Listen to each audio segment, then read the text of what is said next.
Wendy Bell Radio is live. Hey! Oh my goodness, I missed you guys so much. Joe is getting ready for work this morning. He's walking out, and Brock and I are on the computers on these screens. And Joe's like, "Are you excited to be back?" I'm like, "Hell yes!" Yes.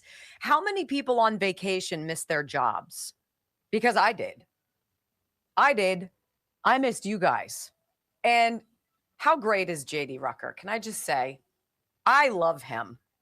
And people will be like, well, he's not you. Well, no, duh, right? And I'm not him. And everybody has their own jam and their own thing. But I love him. Love him. And I'm not so sure you could have a more fitting person filling in. So to JD Rucker, thank you. Not like he's watching, but he should be. Duh. Right? He's supposed to start his show right after us today. Oh, today? Are we going to rate it? Do we know how to do that? If he's set up to be rated, yes, we'll try to rate it. Dr. Gerald, how are you, sweetness? You've been gone for too long that your fabulosity and sassiness is brilliantly burning my eyeballs. Ouch, ouch, ouch. Wow. How you doing, baby? Are you guys ready for the third thing of the Second Amendment commemorative gift? So I asked Brock before we came on. I'm like, we only have 9 of these left, you guys. 9. All right. So on our app, you'll see website, you will see Second Amendment commemorative gift. Obviously, we can't put a picture of this because whatever. So anyway, this is what it is. This is the fabulous. Hold on, let me get out. This is the first one, right? Yes. This is the first one. I have like the last one of the first one. The second one is Clarence Thomas. Oops. North is still North. And we're still deliberating what the third one is. Brock thinks it should be the pledge, which I could see. But I'm taking ideas. If you have a third Second Amendment commemorative gift idea, let me know. Okay? Now, I'm going to say this. My favorite thing that we've ever made. Literally, and I'm not kidding. Really? Yes. Wait. These coasters. We have how many rounds? Like 9 and like 15 of these. Something like that. So if you haven't gotten something like this, we're not making them again. This is it. Once they're gone, they're gone. We like to make other things. We're going to have, I think, a really cool Zippo that Jolene is hopefully going to hook us up with. And then we're going to drop a ladies t-shirt and hopefully something for the dudes. So we'll see. But I'm so happy. And I want to thank you guys for showing up and being here. And to Brock, thank you for being here when I'm not. Thank you for allowing me to go on a trip with not just my children, but more importantly, Joe's parents. It was very important to me. Very important to spend time with them. Carving out time, taking my bread and soaking up the gravy. And you guys helped me do that. And Brock and JD helped me do that. So thank you. I love you. This doesn't happen without you. And I think of you a lot. And yesterday, I went through 15,000 emails. And a lot of you I hadn't responded to. And I'm sorry. I'm terrible at it. Terrible at it. We the people. Oh. For the Second Amendment. We could do I don't know how much of the Constitution would fit on there. We'll have to see. Yeah. Enter your thoughts, please. In the chat, because we can't, or not the chat, in the comments. Because I can go back. Let's pimp-pour this thing all day long. I want to need to get the numbers back up. I want to be number 5 or better on the leaderboard today, okay? So all those other clowns can back up because we're back. And right now, I'm having a power surge. Oh, here we go. Wow. Good time to have a cooling ghost bed. Jeez. Another $10. Dr. Gerald. Thanks, baby doll. Can you later do a set of 3? What do you mean? I don't know what that means. All 3 together again. Oh, now you're asking for a lot, sweetness. I mean, we could maybe put an extra. It takes more than $20 to make me move my mind. We could do an extra 10 of each. I don't know. Let's go. Let's rumble. Let's get this party started. I love you guys. I've missed you. I've missed you a lot. So thank you. I'm 1,050 degrees right now. By the way, it was cloudy every single day I was in it was sunny Florida. And hot here. I know. My people are like, "Whoa, you're tan." Yeah, because I worked in the yard all day yesterday. So don't be fooled. And I smelled like a goat after I was done. I was like, "Oh my God." Even Murphy was like, "Dude, go hit the showers. Sure. Go hit the showers." I'm so happy to be back. Yay. It's almost like we've got stuff to talk about. What? Let's go. Hopefully I remember how to do this. All right. Are you hearing that? No. The liberal gaslighting. You can be in the middle of a hurricane. You have sanctuary in the city of Chicago. Or you can be on a calm day. North is still north. You could be in a thunderstorm. I am angry. We are not going back. Not ever. North is still north. People can yell at me. The hell with the Supreme Court. We will defy them. North is still north. It doesn't change fundamental things. And in this business, right is still right, even if you stand by yourself. We don't get fooled again. No.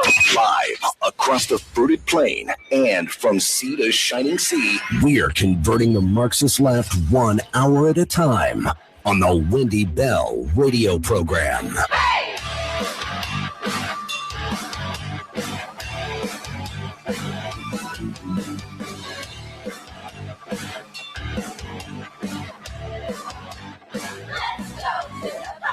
Well, hello, America. Greetings to all of you across the beautiful fruited plain. Welcome home to the Wendy Bell radio program.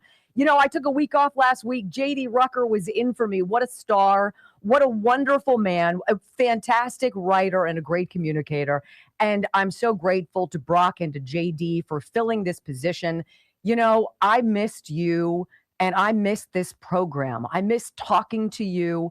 I missed even sitting down and going through the fake news so we could make fun of it. It's almost like stuff happened over the weekend that we should be talking about, and I cannot wait to get to it. This is the Wendy Bell radio program, and if you're new, please go to wendybellradio.com. Join us on the live video stream. Join us in the live chat. Join our family, because that is what this is all about. And from my very grateful heart to you, welcome home. I pledge allegiance to the flag of the United States of America and to the republic for which it stands, one nation, under God, indivisible, with liberty and justice for all.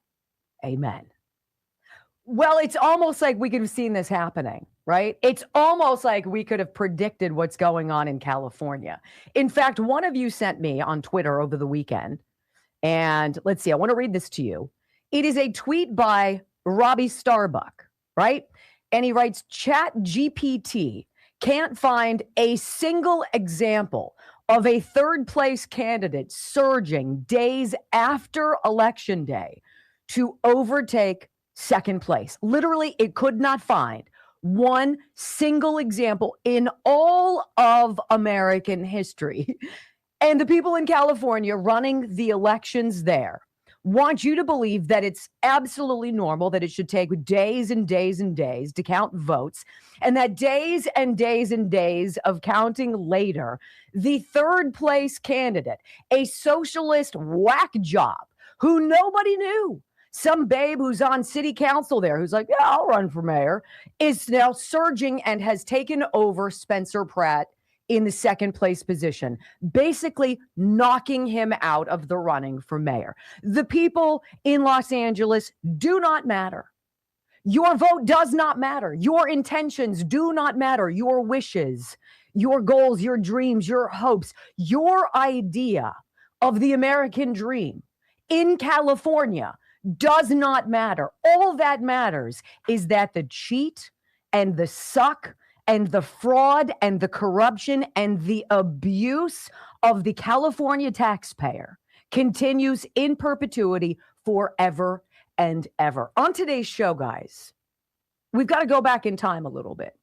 We're going to go back and we're going to ask ourselves some serious questions.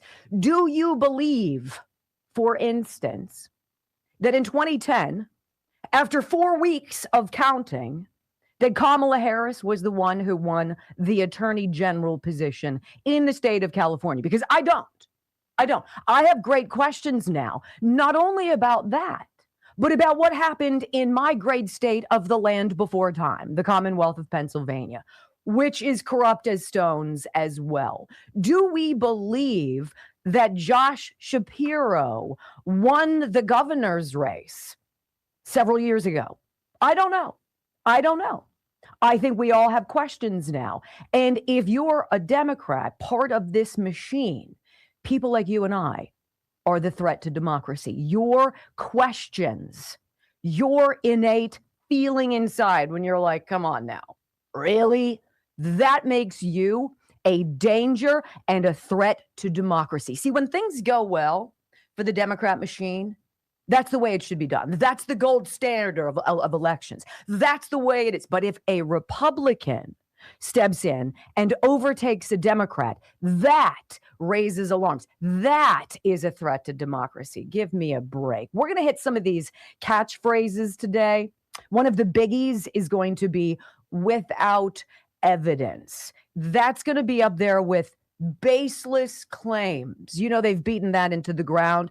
Those piñatas have resuscitated themselves all of a sudden. Now we're going to take swings at them again, even though all the Tootsie Rolls have fallen out of them. That's where we are. In what world does a woman who nobody knew, whose name nobody could pronounce, nobody had a clue who this Nithya Raman was, who, by the way, after the primary last Tuesday, was it only last Tuesday that was the primary? Honest to God, has it not been 17 years? It feels like it. Last week, conceded on election night after Spencer Pratt basically beat the snot out of her, as well he should. She came to the stage and to the microphone, and she was just so upset, and she conceded. And if you didn't catch it, oh, here it is. Anand Kaveri, I hope you know that everything every person in this room is fighting for in this campaign has been about building a city that's worthy of you and every child in this city. And they want you also now to believe that Xavier Becerra, right, HHS secretary under Joe Biden, who, by the way, oversaw the loss of 500,000 illegal alien children who came into this country unaccompanied with parents, were just lost, right? And put into the hands of human traffickers and sex trade doers, whatever. They want you to believe that this guy has now overtaken Steve Hilton in the governor's race in California. Can you tell me that California is a Democrat dumpster fire without telling me California is a Democrat dumpster fire? There you go, ladies and gentlemen. Nobody knew who Nithya Raman was until Spencer Pratt obliterated her in that debate. And then all of a sudden, over the weekend, what? All of the votes came in. All of the progressives were waiting to send in their mail-in ballots at the same time. And in this amazing stroke of luck, like almost all of them went to Nithya Raman. Come on. See, the part that's so insulting, beyond that it's all so insulting, is that it's ridiculous. It insults your intelligence. It insults everything that you know about elections. And when Kristen Welker sat down with President Trump over the weekend, as the rain clouds opened up, it was like pouring on them in Wisconsin at this agriculture farming thing that Trump was headlining. And she was like, there's no evidence of blah, blah, blah. It's just the way California does things. No, babe. No. That's the way they want you to believe. It's just so complicated. We just don't know how to do it. You know what happens in Afghanistan?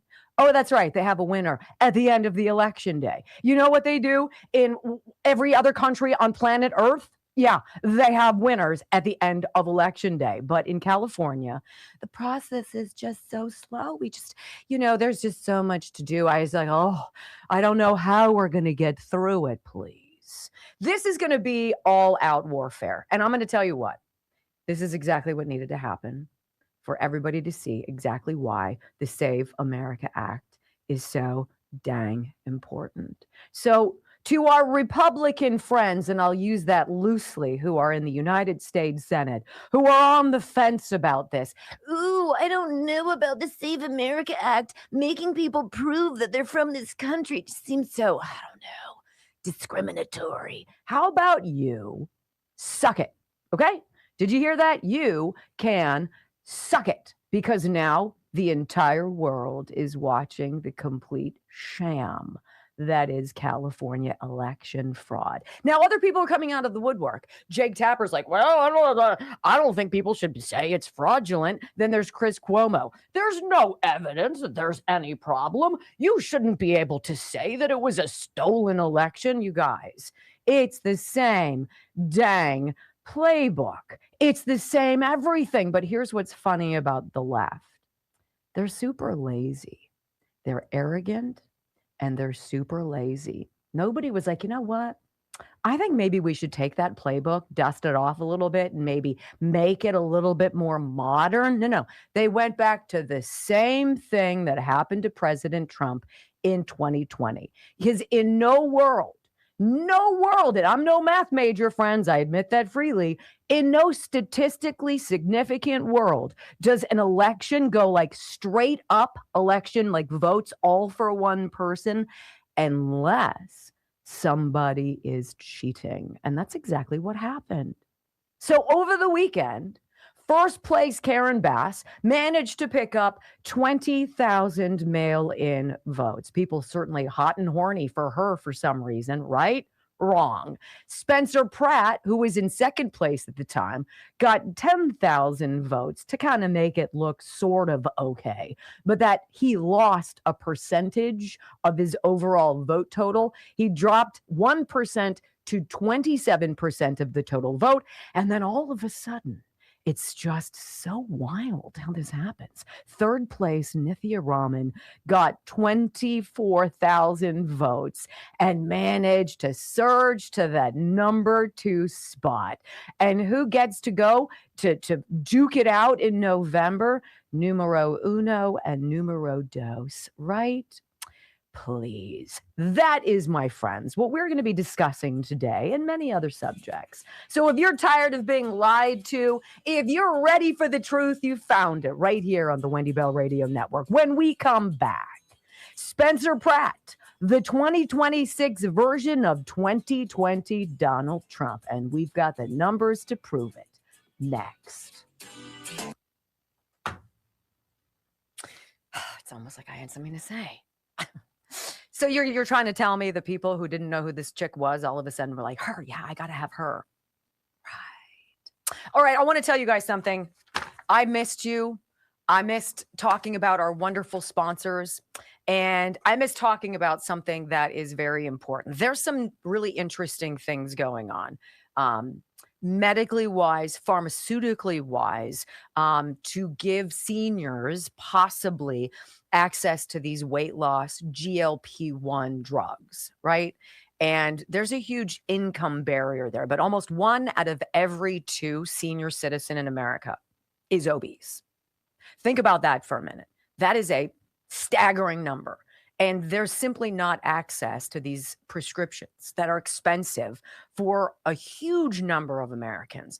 My thing is, why on earth would you go for a shot made by Pfizer or any of these other companies when you can do something that doesn't scramble your body and instead helps curb your appetite, silence your cravings, and allow you to get through the day without being ravenous? That, my friends, is Juvenon, bloodflow7.com/Wendy, GLP-1 Gold, this bad boy right here. 30% off always for the Wendy Bell Radio family. 30% off allows you this very important and safe dietary supplement for about $1 a day. This is a game changer. And I want you to go to bloodflow7.com/Wendy. Click on that GLP-1 Gold. It looks just like this. You'll click on it. It'll come up. Read about it. read the reviews, read the ingredients. If you need to, speak to your doctor, but know that there is an option that is good from a company that I trust. bloodflow7.com/Wendy, GLP-1 Gold. So what else is going on? How's everybody? How you doing? Can you believe that? ChatGPT cannot find a single example in American electoral history of somebody who's in third place all of a sudden coming back and overtaking the second place person and knocking them out. And Trump called it, right? Not just Trump, everybody called it. So if you're Spencer Pratt, what do you do? What do you do? If you're a Californian and you're tired of all of this happening, what do? You got to get active. You got to get involved. You have to demand action. That's what I'm going to say. And then you have to demand the passage of the Save America Act. And then you have to nuke the filibuster. This is what this is all about. You know, if you think you're part of the simulation, that you're going through a movie and that someday like a zipper is going to open up on the horizon and you're going to be like, oh God, it's just all been a horrible nightmare. This is what needed to happen. So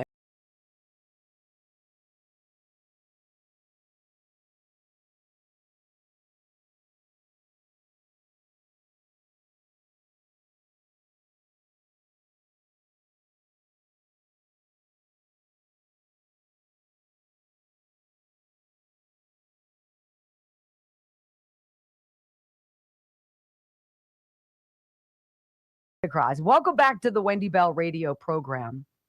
You know, sometimes things have to hit rock bottom in the levels of absurdity to wake up those who really don't pay attention.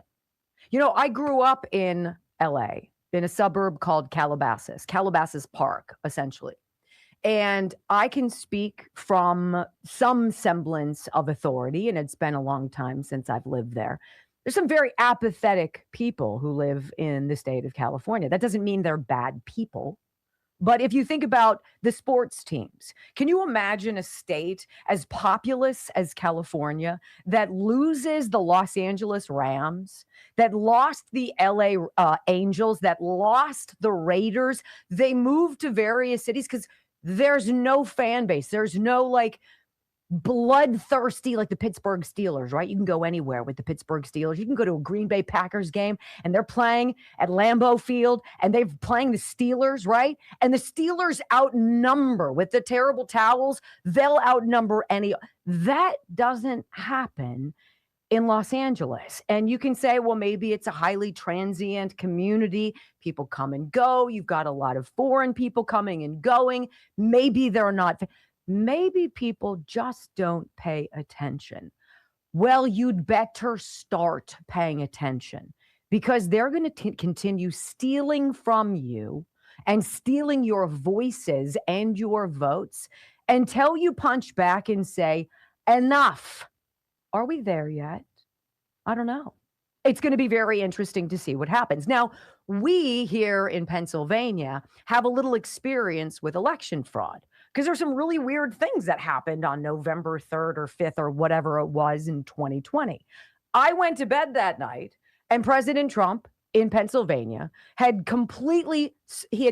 sealed the deal. He was going to be reelected for his second term. In fact, when I went to bed, and I believe, I don't know, Brock, if you snagged it, there it is. When I went to bed that night, election night in November of 2020, President Trump had 3,034,000 votes, about 54% of the vote, with 79% reporting. And Joe Biden had about 2.5 million and about 45% of the vote. And then the next morning, it was wild. Oh, it's magic. Joe Biden won Pennsylvania, allegedly, with 80,555 more votes than President Trump. Say what? And then Rudy Giuliani started sniffing around, and then people started talking, and they started gathering information. People at the polls who were election workers were like, what's going on? And it was the day before Thanksgiving 2020. when there was this Pennsylvania legislature hearing where Rudy Giuliani was questioning forensic auditors. This is a very specific forensic auditor.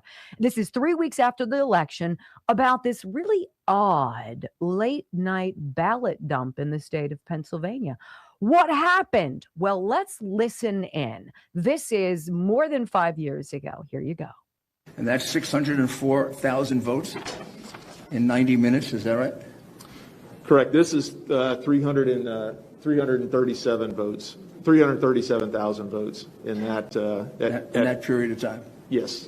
And when you look at this entire curve with all these spikes, can you calculate how much of a vote that accounted for Biden and how much for Trump? Close to 600,000. I think our figures were about 570 some odd thousand that all those spikes represent over time. For Biden? Correct. And how much for Trump? I think it was a little over 3,200.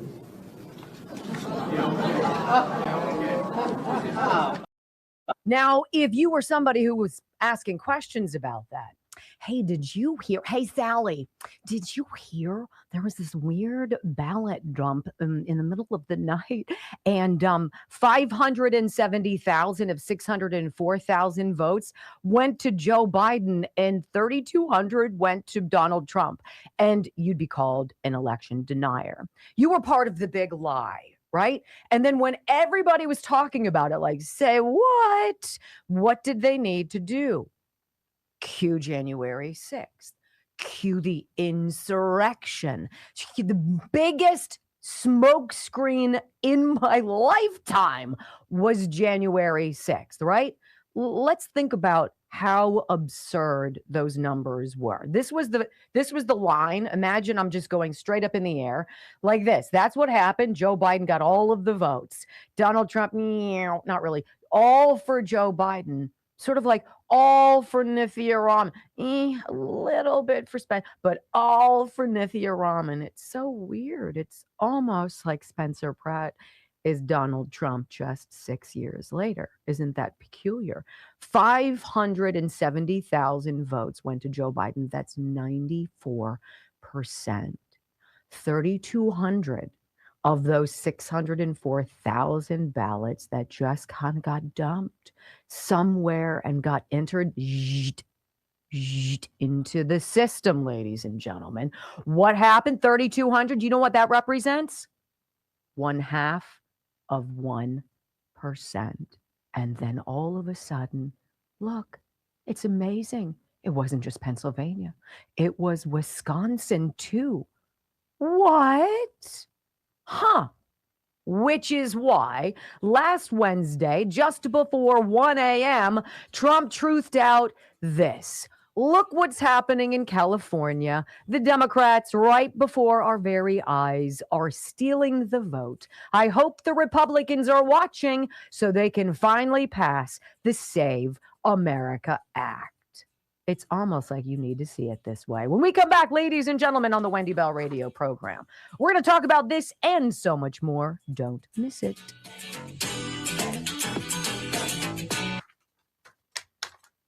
Come on, man. Okay. So I'm brutally honest with you guys, as you know, and as you watched me overheat here, I've been doing this weird thing for the last, 4 months. It's terrible. And every woman out there who's gone through it knows what I'm talking about.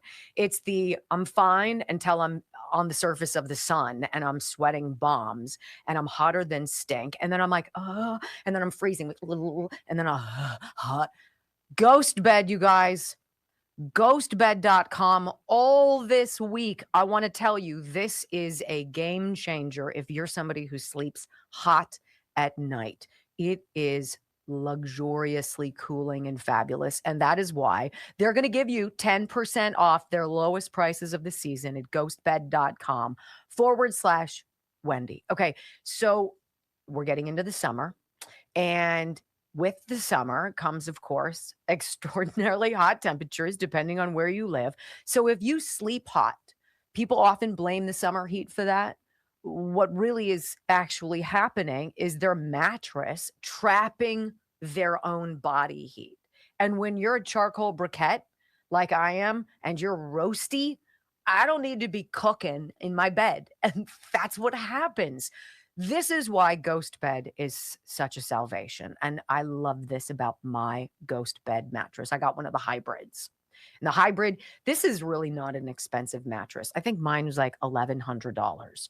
Mattresses can be like $4,000 or $5,000. This is not expensive.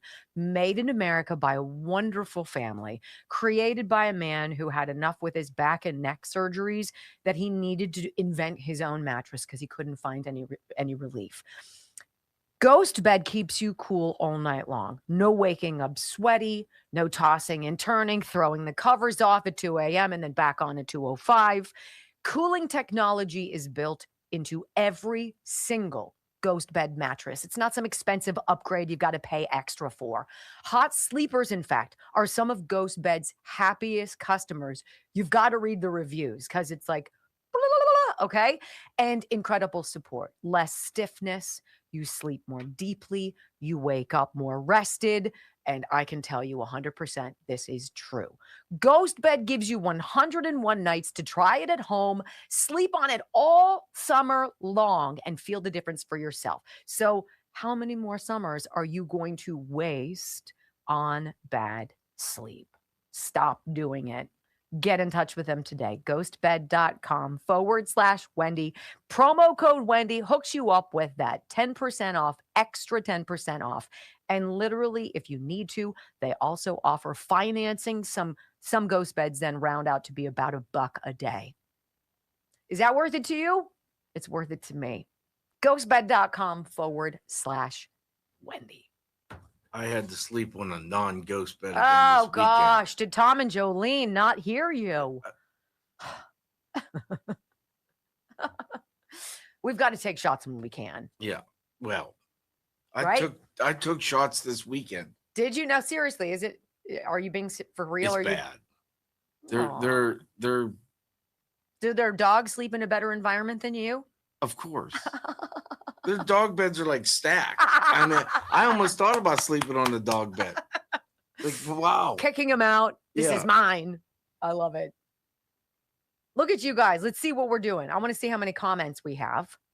Let's see if you're killing it. 168 comments in the first half hour. Now, if you'd like to share your thoughts on how much you love me, you should totally go over to the comment section and do that. We've got 1.39 rumbles. We're off to a great start. And yes, I am going to hammer it home all day because that's what I do. Well, you didn't do it all last week. I know. I've got to get it out. So what even happened last week? I literally did not. We didn't have internet for what, 36 hours? I didn't know. Yeah. Mm-hmm. Not much. So we were in Siesta Key. And so one of the Florida Keys, and it's a very lovely place. Joe had rented a house for all of us, and it was really lovely until the windstorm. We picked like the worst week. No, that's not true. I've been in full rain before on a summer vacation, which just is a kick in the pants. And it wasn't like that, but it knocked out whatever the internet.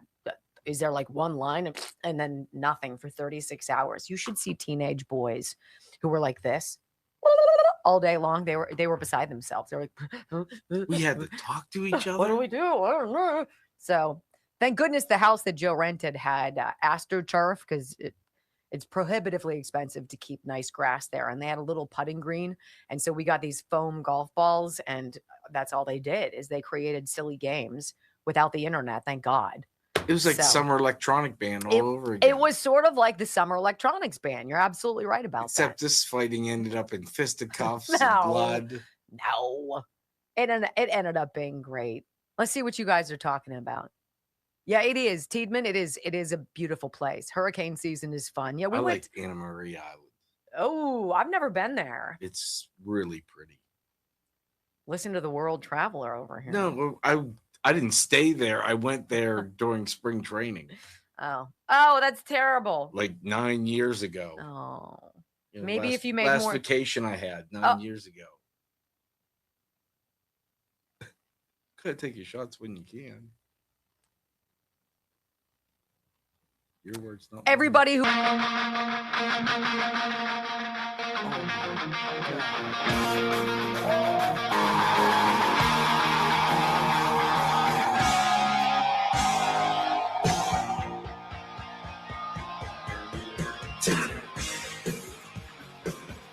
back to the Wendy Bell radio program. So it's true. California is, in fact, a Democrat dumpster fire, and libs there just want you to accept this is the way we do things. This is the way we do things. So Gavin Newsom literally signs a law given to him from the Democrats who run the state. Like, if you're a Republican, could you ever win in the state of California? No. And that's why, I mean, part of the reason why so many people leave. Look, I love California. I'm from California. The people I love, among the most in the world, my family live in California. I want California to be the best it can be. And it's just been an exercise in disappointment. I mean, if you even just take the outrageous cost of living to pay for, of course, all of these ridiculous grifts that don't make life better for anybody, but they do make the Democrat coffers a lot fatter. It makes me sad, but I'm angry because it's predictable. It's been going on for years. And now companies are like, you know what? It's not worth it. If you're Spencer Pratt, quite literally, and the Supreme Court doesn't step in, the DOJ doesn't do something to illuminate and expose with evidence the fraud, why would you stay? Why would you, as for instance, a homeowner in California, why would you invest in a home improvement? Why would you do like a landscaping project? Why would you add a patio? Why would you add a bedroom to your house? You're not going to get the money back. What are you investing in? You're investing in a state in rapid decline. And it makes me so sad. Like, if you're not just a Democrat, but if you're just somebody who hasn't paid attention, did you not wake up during COVID? Did you not see what the people in power did to the free people of this country? They locked you down. They shut you down. They shut down your children. They locked up our parents and grandparents in nursing homes. They lied to us repeatedly about everything regarding a virus that they used your money to create. With the Communist Chinese Party? And then they lied about it. And then after that came out, they're like, no, I didn't do that. I don't know, not at all. And you're like, really? But it's going to be all good if you get this thing, this shot. I mean, it might kill you, or it's going to give you some hideous long-term effects, right? But it's for the greater good. So you should probably do that. And if you don't, you're going to lose your job. You're going to lose your income. You're going to lose your livelihood. You're going to lose your home. Why? Did you not get punched in the face enough already? Did you not watch the tyrannical dictatorial nightmares out there wield their magic wands of emergency power? What's it going to take? How bad does it have to be? If you're Spencer Pratt, do you stay in California with your wife and your 2 young children after your house was burned down? By a mayor, by the way. She might not have lit the match, but she sure as hell knew how to bug her out of town when happened. And she thinks she deserved more time. Well, we haven't finished the job, right? Well, what does that even mean? Turning California into what? A complete economic wasteland? Why would you stay? Why would you stay? Well, I want to say this because this is a theme that is going to recur throughout today's program. Okay? And there's a new password for you guys. Are you right, Brock? You have the password for us. You're going to hear it multiple times. And I thought it would be appropriate that we all just understand the rules of today's game show are thusly. There is one password. It is this. The password is without evidence. Without evidence. Ooh. Now, what could that possibly mean? Well, Democrats are dusting off not just that, but baseless claims without evidence. There's no evidence there's been any fraud in California. There's no evidence that anything's wrong. Really? What about the woman who was registering the homeless and the drug-addled in Skid Row to vote? What about that? Gavin Newsom signed that law that said, yeah, no voter ID. We don't like voter ID. Voter ID, it's just so discriminatory. Some people just can't make it out there to get a driver's license, even though that's basically what everybody has to have, right? No. Now the DOJ is investigating. Okay, so I want to read you this. The Department of Justice investigates California vote after Trump alleges cheating. This is on the website newser.com. I have no idea what the site is, but I thought this was intriguing. Federal prosecutor reports multiple election fraud investigations. Federal prosecutors are looking into California's elections, but they're not saying much about what exactly they're examining. Oh, I don't know. How about that Fernithia Raman? Anybody? Bueller, right? Bill Saley, first assistant U.S. attorney for the Central District of California, posted Friday on X that his office and the FBI are conducting, quote, multiple election fraud investigations, vowing to pursue any federal violations found, NBC News reports.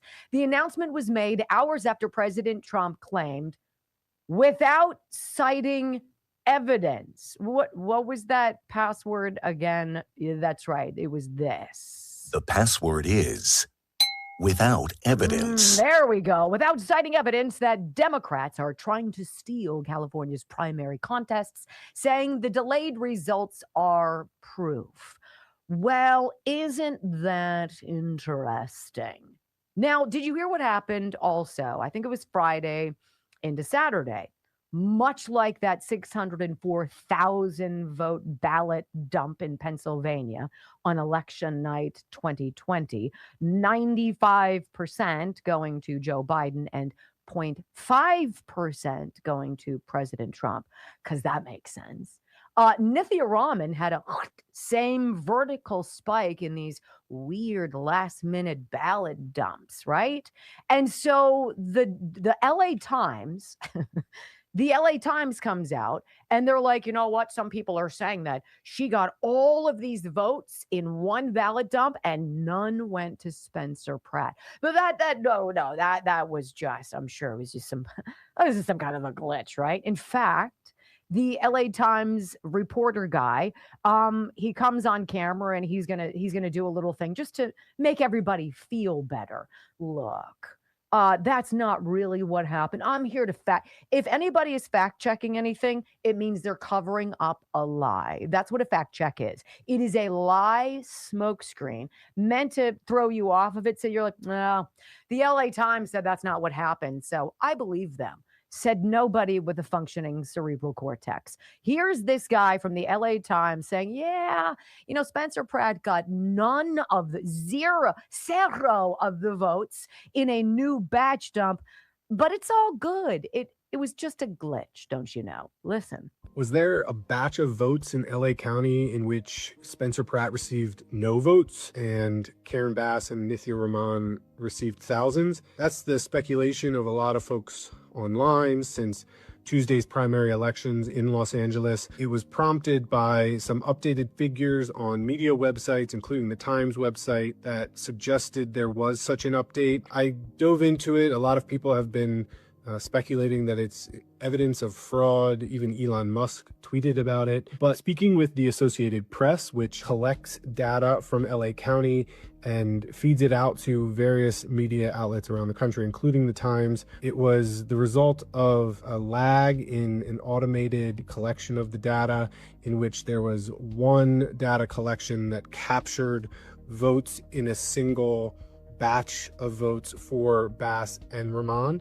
And then about 1 minute later, the collection of the rest of that same batch of votes, including a bunch of votes for Pratt and none for Bass and Raman. It was a glitch. And you know what, Brock? If your source is the Associated Press, what does that tell you? Just spitballing. What do you think? I'm thinking it's a lie. Well, there you go. I mean, that sounds like a conspiracy. That's Brock cited something without evidence, apparently. If that was the passphrase, right? Without evidence. No, I think we have evidence that the AP lies. God, it's true. We do have evidence of that. So it was a bunch. That there was a bunch of votes that went to Nithya Raman, right? A bunch. So how much is a bunch? Do you guys know? Is it a lot? Is it a little bit? Well, I asked artificial intelligence, right? Perplexity. I'm like, what do you think a bunch is? If you were to define a bunch, what does that mean? And they said to me, a bunch is vague and context dependent. In everyday speech, it usually means more than a few, but not a precise number, often something like 3 to 7, though people use it loosely for a lot. Well, thank God that clears up everything. That's the dumbest thing I've ever. There was a bunch of votes, and all of them went to Nithya Raman. None went to Spencer. It was a bunch, but it was just, the Associated Press says it's nothing to deal with. It's fine, no worries. And then he continues. Not only is the Associated Press, this LA Times reporter Kevin Rector's source material, he then goes to another person, an expert, to make anybody who's still on the fence about this whole thing feel better. Let's listen in.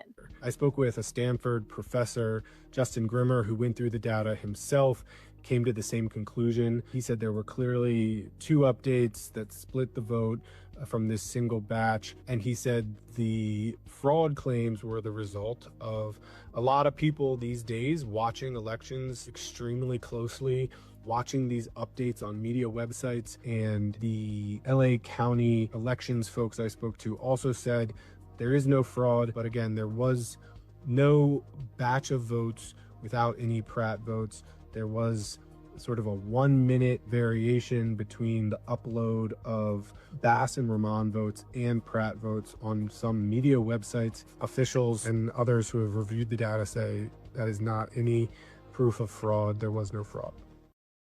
Oh, I feel so much better. Okay, well, I mean, here I was looking at it thinking that seems so weird. Now, did you guys know that the state of California allows you to register to vote with a gym membership identification card? Yes, that's true. Did you know that you could take in a prescription bottle that has your name on it and you can register to vote with that? Or your insurance card. What could go wrong? I have no idea. But the Supreme Court is sniffing around that a little bit. We're going to talk about that when we come back on the Wendy Bell radio program. It's a glitch, remember? It's nothing. The Associated Press said so, right? And then said a Stanford professor, he poured over all of the data. He's like, there's nothing to see here. Whew. For a minute there, I was worried I was getting a little conspiracy theoristy, right? So you could register to vote with a freaking gym membership card. What could go wrong? Right? Ireland Contracting, you guys, 1-800-NEW-ROOF. IrelandContracting.com. If you are in the state of the land before time, in Pennsylvania, in my section of southwestern Pennsylvania, exactly. And I know that carves a lot of you out. But if you are, and you have a project that you've been looking at your house, you're like, we need a new roof. We need new windows. Our house, the siding is like, the soffit and fascia are all crumbled. There's now critters making nests in there underneath right? We need help, honey. Where do we go? Ireland Contracting, 1-800-NEW-ROOF. I can speak from experience. I watched the Amish guys with the weird haircuts who are fantastic and are chain-smoking sons of guns. They walk like cats on rooftops, and they are phenomenal craftsmen when it comes to carpentry. They are the ones who install these things. They are fabulous, and they are so much fun to watch do their thing. 1-800-NEW-ROOF. Get an estimate. Get an estimate. Doesn't cost you anything. Your estimate is good. I think they say for a year. And what's nice about getting an estimate is if you don't have a chunk of money right now to drop on one of your projects, you'll know how much you need to save in the next year in order to pull the trigger and get it done. I trust them. I believe in them. And I'm delighted to say I've been a customer many times over of Ireland Contracting. 1-800-NEW-ROOF, IrelandContracting.com. All right. I just, you have to do better than the Associated Press. You have to do better than being like, man, it was just sort of a glitch. It was a minute lag.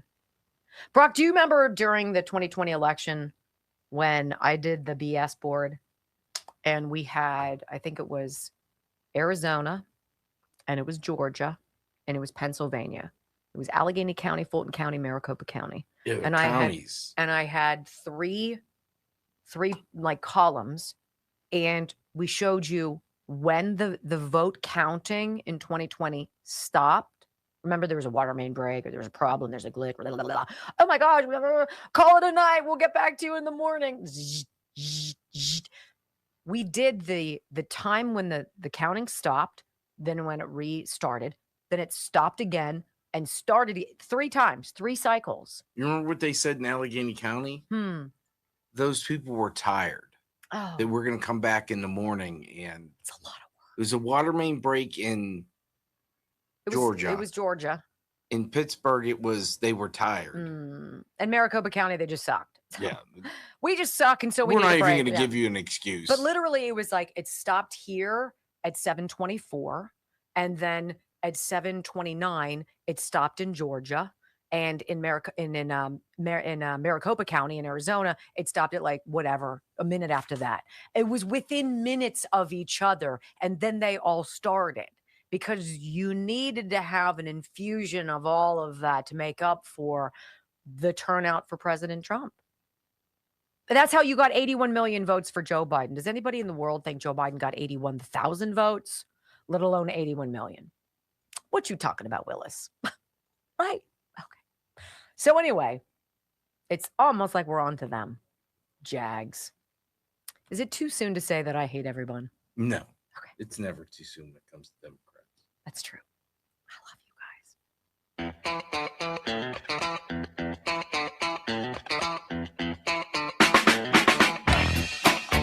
Well, so now the Supreme Court is set to deliver a little election day clarity. No more counting ballots after the polls close. This from conservative playlist.com. United States Supreme Court stands on the brink of issuing a ruling that could restore integrity to federal elections by enforcing a single uniform election day across the nation.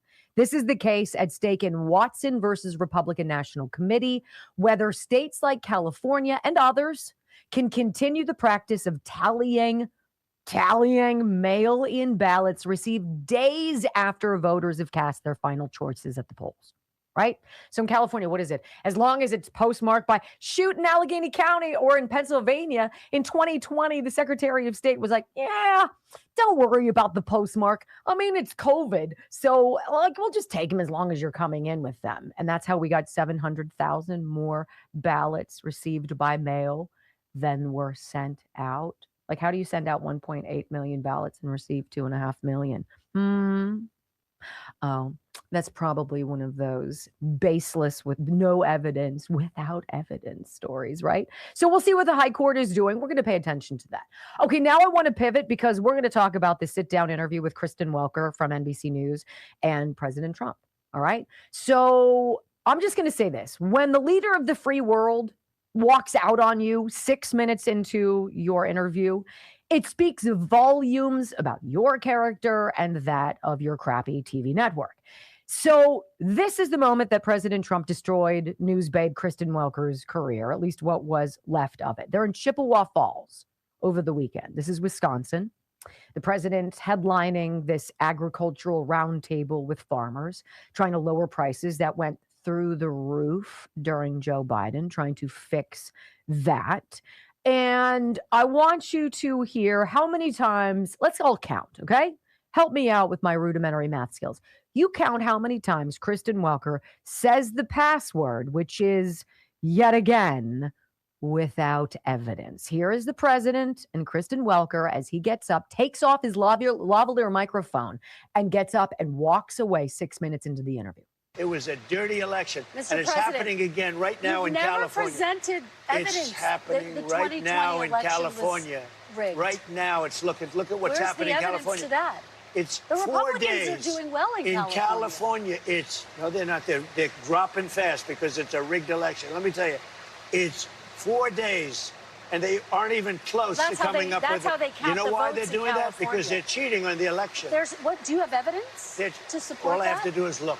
All I have to do is look. That's not evidence. And I listen to people, and let's see what happens. But sir, that's not evidence. Do you think it's appropriate? That's how they count the votes in California. Do you think it's appropriate that they have an election and 5 days later they're nowhere close to picking a winner? State and local officials acknowledge they are slow. They're urging. No, they're crooked. They're urging the votes to be counted quickly. That's how they vote in California. They're crooked, just like you're crooked. Your press is crooked, and Meet the Press is crooked. To be fair, I'm not crooked, but let's really. Let's well, continue. You play right into their hands. Let's continue. You're either crooked or you're stupid. You play right into their hands with this rap. You know that these elections are rigged. Your network knows that they're rigged.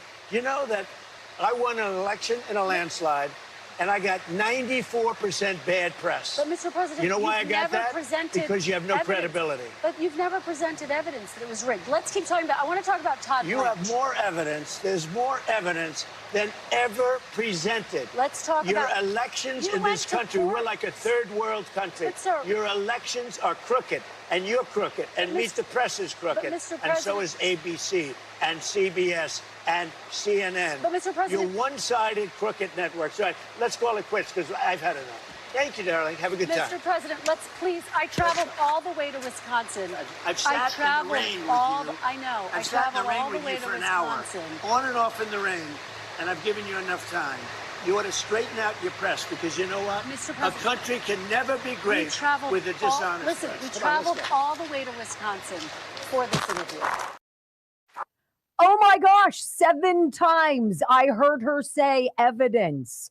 It's almost like that's the new big lie. There's no evidence. What does that remind you guys of? I'm kind of stuck here. Oh, that's right. Leslie Stahl. Let's go back.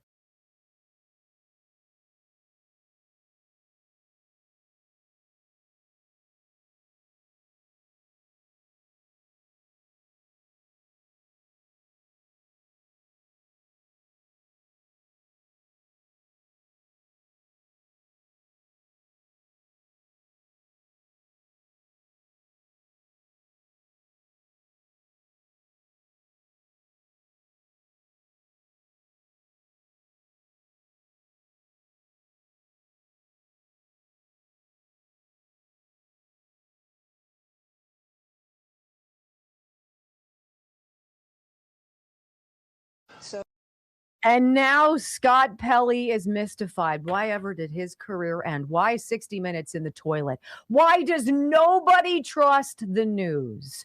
You know what? We can't verify equals there's no evidence equals we're not looking into it because we know you're right. She should call and she should apologize. What a clown. When we come back, no evidence. Kristen Welker doesn't like when President Trump gives her evidence. Next on the Wendy Bell Radio Network. It's not supposed to be this much fun, damn it. Or easy. Or easy. Right? Is that just ridiculous? Does that just make everybody want to choke throw him down the stairs? And I have to say, as a former television reporter and news anchor, it's so gross. It's so gross to see what's going on, to see what's been going on for how long. That's the thing. We don't know how long. I knew it 10 years ago. I knew it 10 years ago. And it's almost embarrassing that I didn't know it sooner. Because I was the one who was supposed to deliver that garbage. And then when I started saying, what's the source on this story? And then I Googled a section of it. It was straight from the Associated Press. Oh, kind of like the LA Times. Oh, we asked the Associated Press and they told us, no, there's no evidence of fraud. So issue resolved, right? Shut up and read the prompter. Yeah. Shut up and read the prompter. And I went,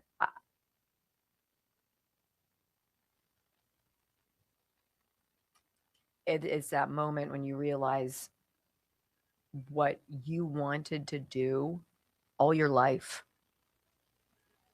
was never real. It was never real. We're 300 away from 2000. And it's just gross. 300. What's taking you so long? I'm just kidding. So, and there's almost 5,000 watching. So what are 3,000 of you doing? You know, I was going through emails. I told you 15,000 emails.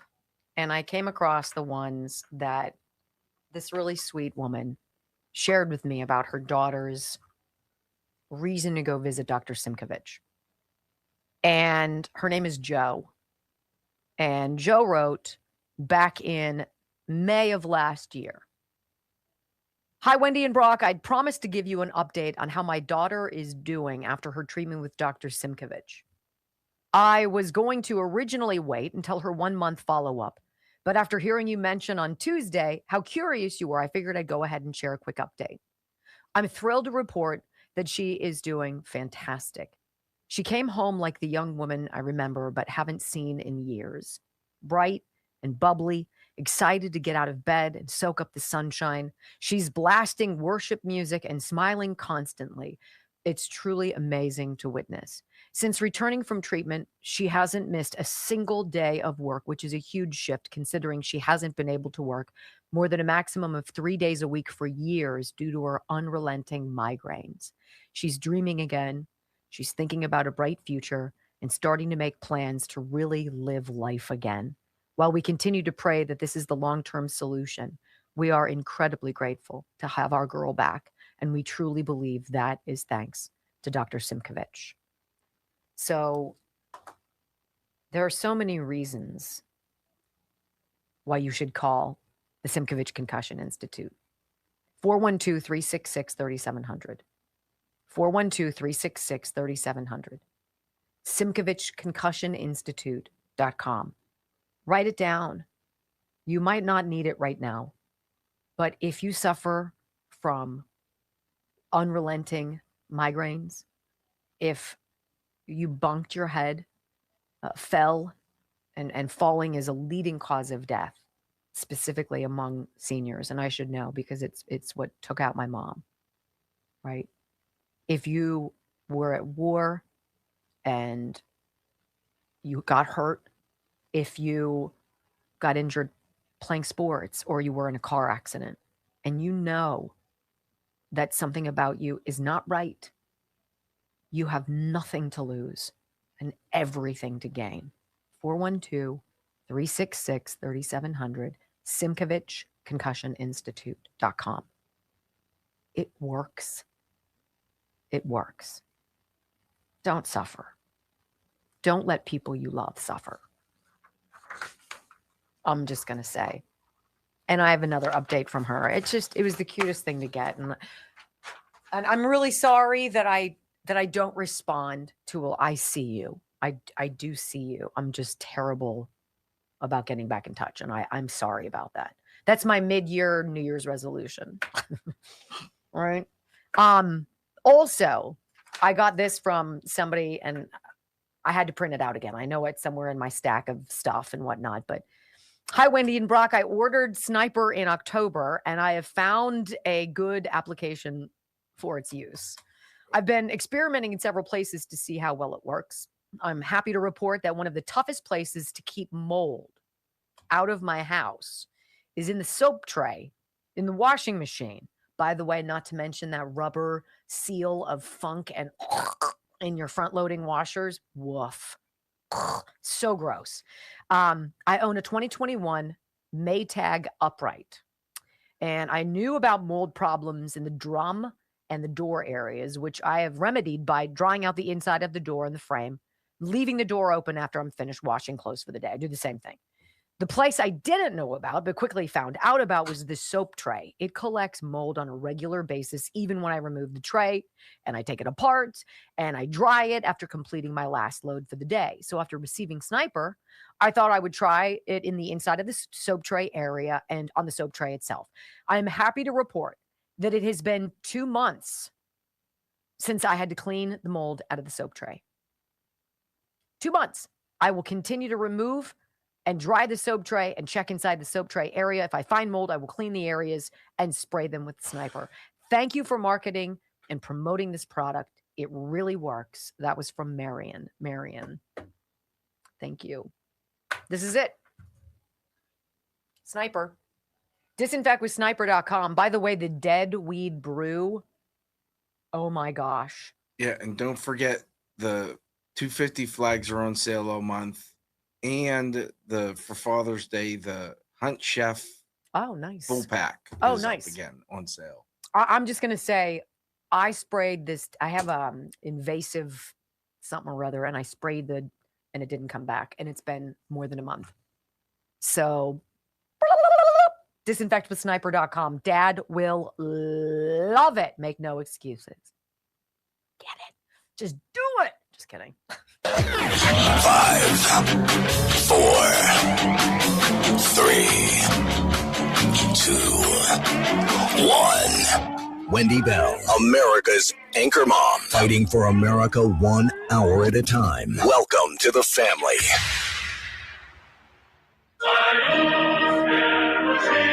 We have put together, I think, the most extensive and inclusive voter fraud organization in the history of American politics. The election was rigged. I don't need you to get me elected. I need you once I'm elected. It was a dirty election. No longer just who gets the vote. It's about who gets to count the vote. It's happening right now in California. Whether your vote counts at all. It's appropriate. That's how they count the votes. Do you think it's It's about who gets to count the votes. To count the vote. Count the vote. Count the vote. That have an election, and 5 days later, they're nowhere close to picking a State winner. and local officials acknowledge they are slow. They're urging. No, they're crooked. It's about election subversion. You know why they're doing that? Because they're cheating on the election. Do you have evidence? You're either crooked or you're stupid. You play right into their hands. Who counts the vote? 3 hours of gold, truth, and excellence. You've just signed up for the WBR Army. Strap in. This is the Wendy Bell radio program.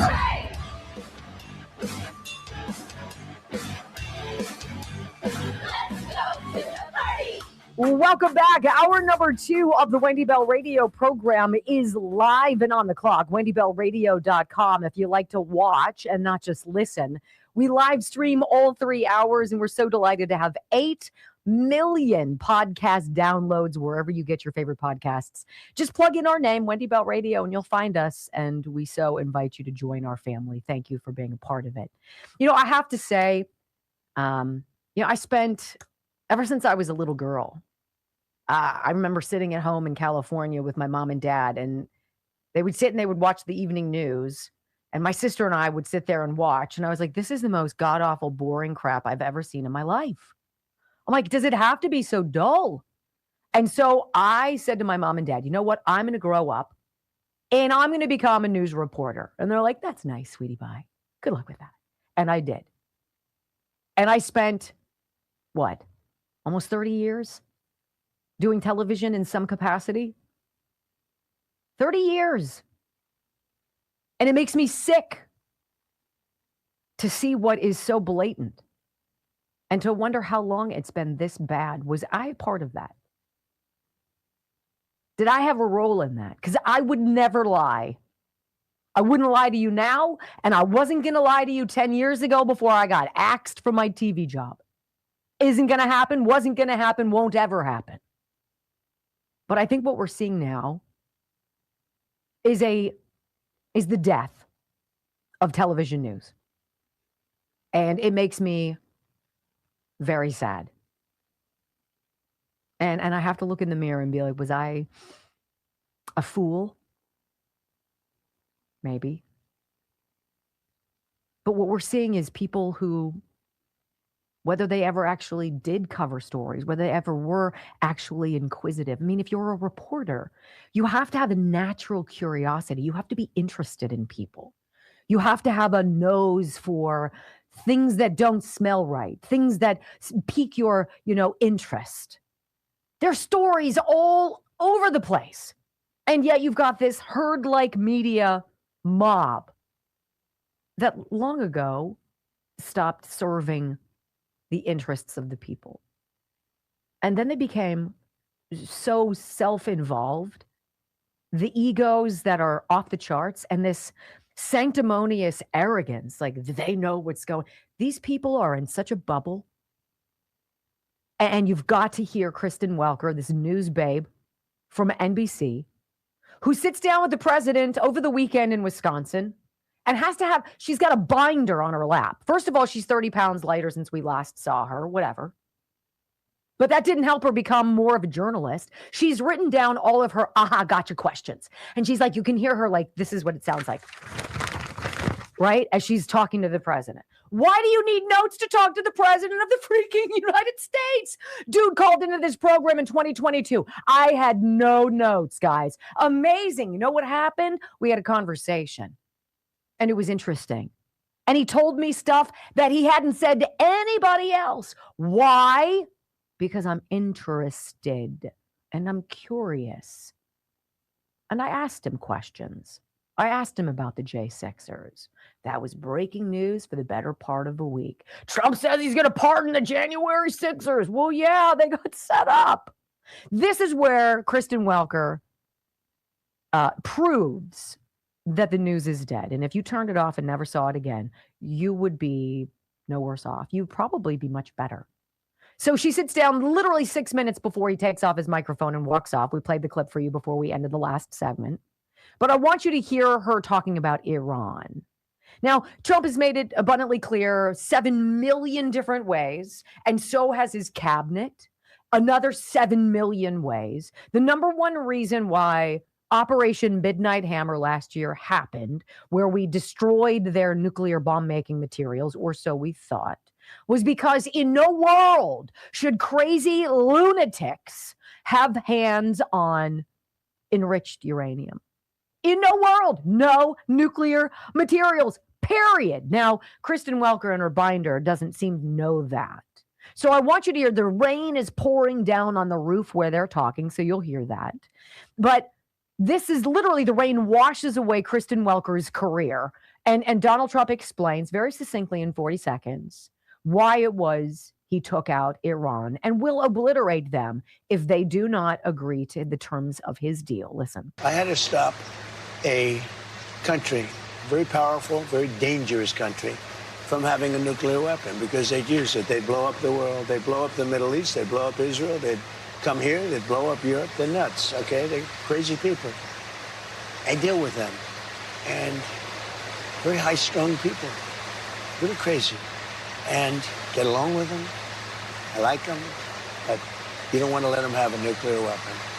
And I'm doing the world a service, but I'm doing our country a service. It's America first. I'm doing our country a service.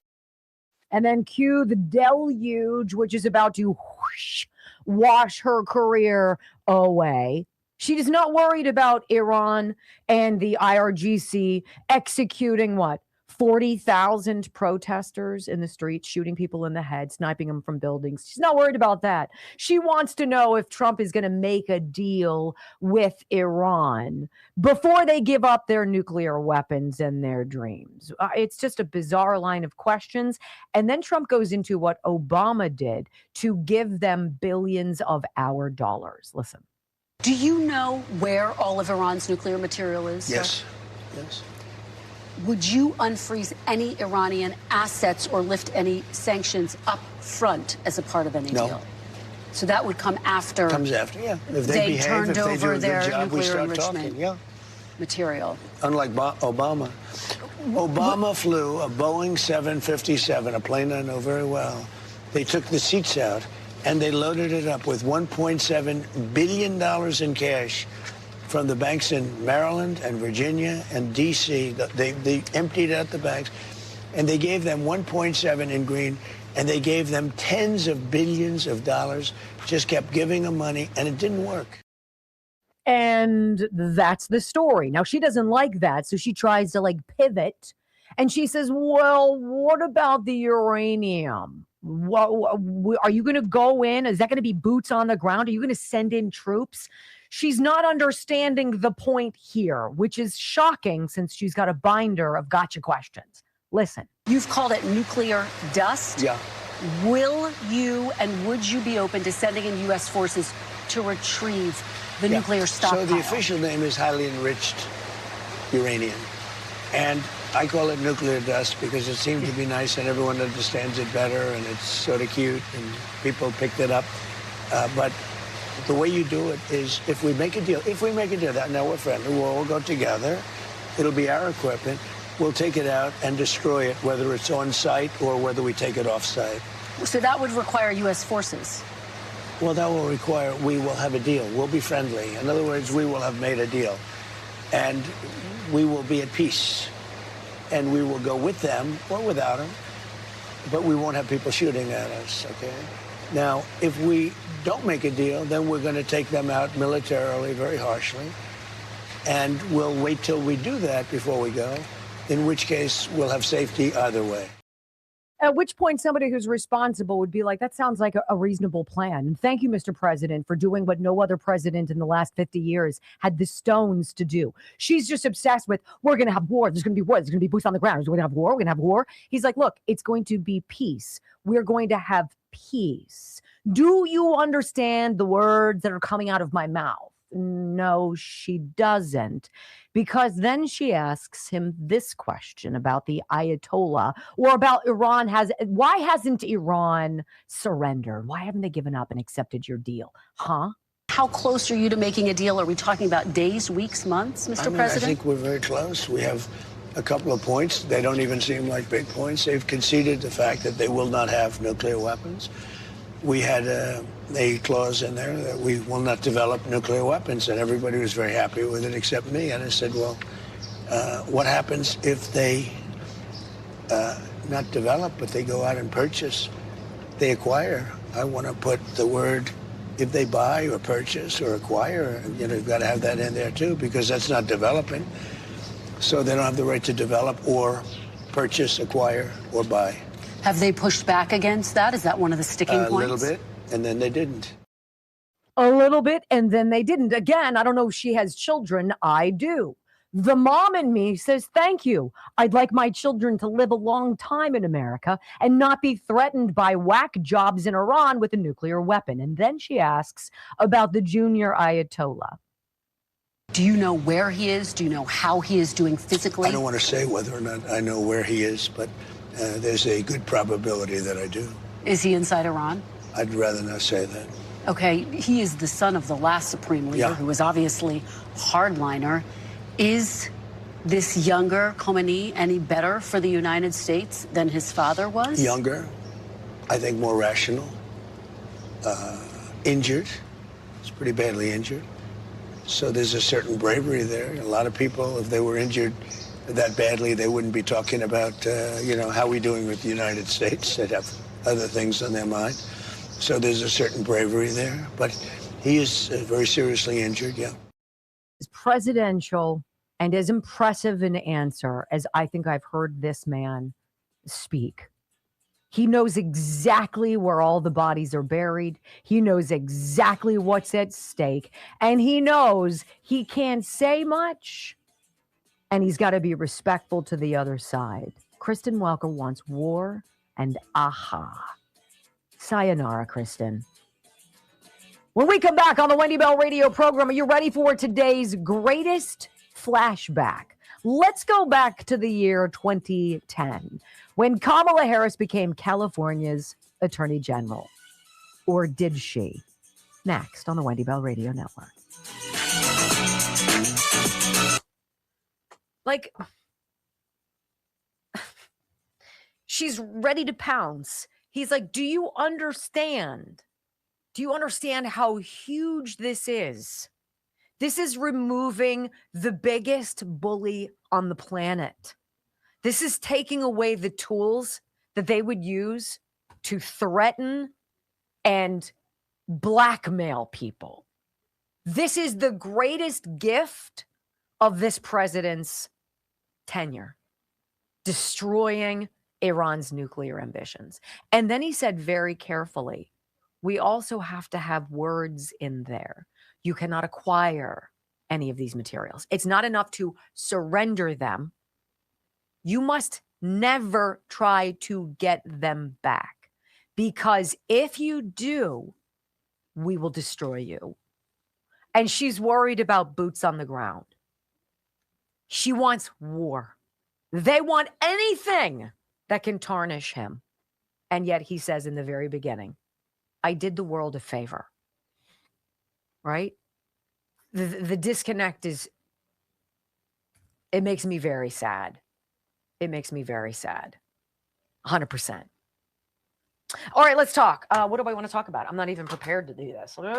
Hey, can I borrow your wheelbarrow What? this weekend? Yeah. Yes, you can. Yes, you can. Tulip blooms. Now, this is very special because you guys know I talk about the velour massaging oil that I love from Tulip Blooms. This is it, right?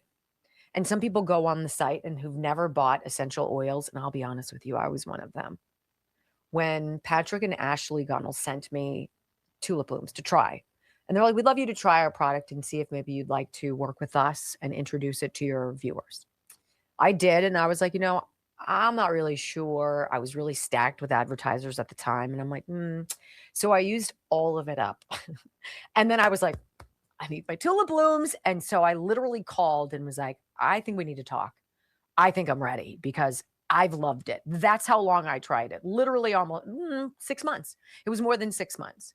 And that's how this relationship started. So they sent me this. They hadn't even really put it on their website yet. This velour massage oil, which I put on any part of my body that's dry. You have dry heels, any part of your feet that are dry. Your cuticles get super dry. Your hands do if you work with your hands a lot.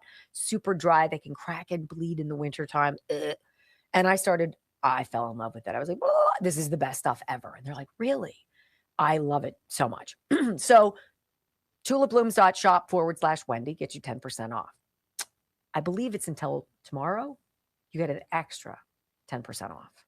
And if you go to tulipblooms.shop/Wendy, there's a banner going across the top. It says, extra 10% off. It takes it down to a very nice and affordable level. It's like $52 at the end of that. I think it's normally 65 or what have you, comes down to like 52. And I use it every single day and have for 3 months. That's how much I've used. This stuff lasts. It is life-changing. It does something to your skin that I can't describe. It's great on your feet. It is. I'll tell you what. You put this on and put on socks. How you doing? And then the foot massage. Tulip, I have to kick Bobby out of it because he's constantly hogging the foot massager. I'm like, can you please move? tulipblooms.shop/Wendy. I think that promotion ends maybe tomorrow or at the end of today. So please check it out. Take my word for it. And so when you put it in, it don't touch anything for about 5 minutes. And then it absorbs and then it doesn't.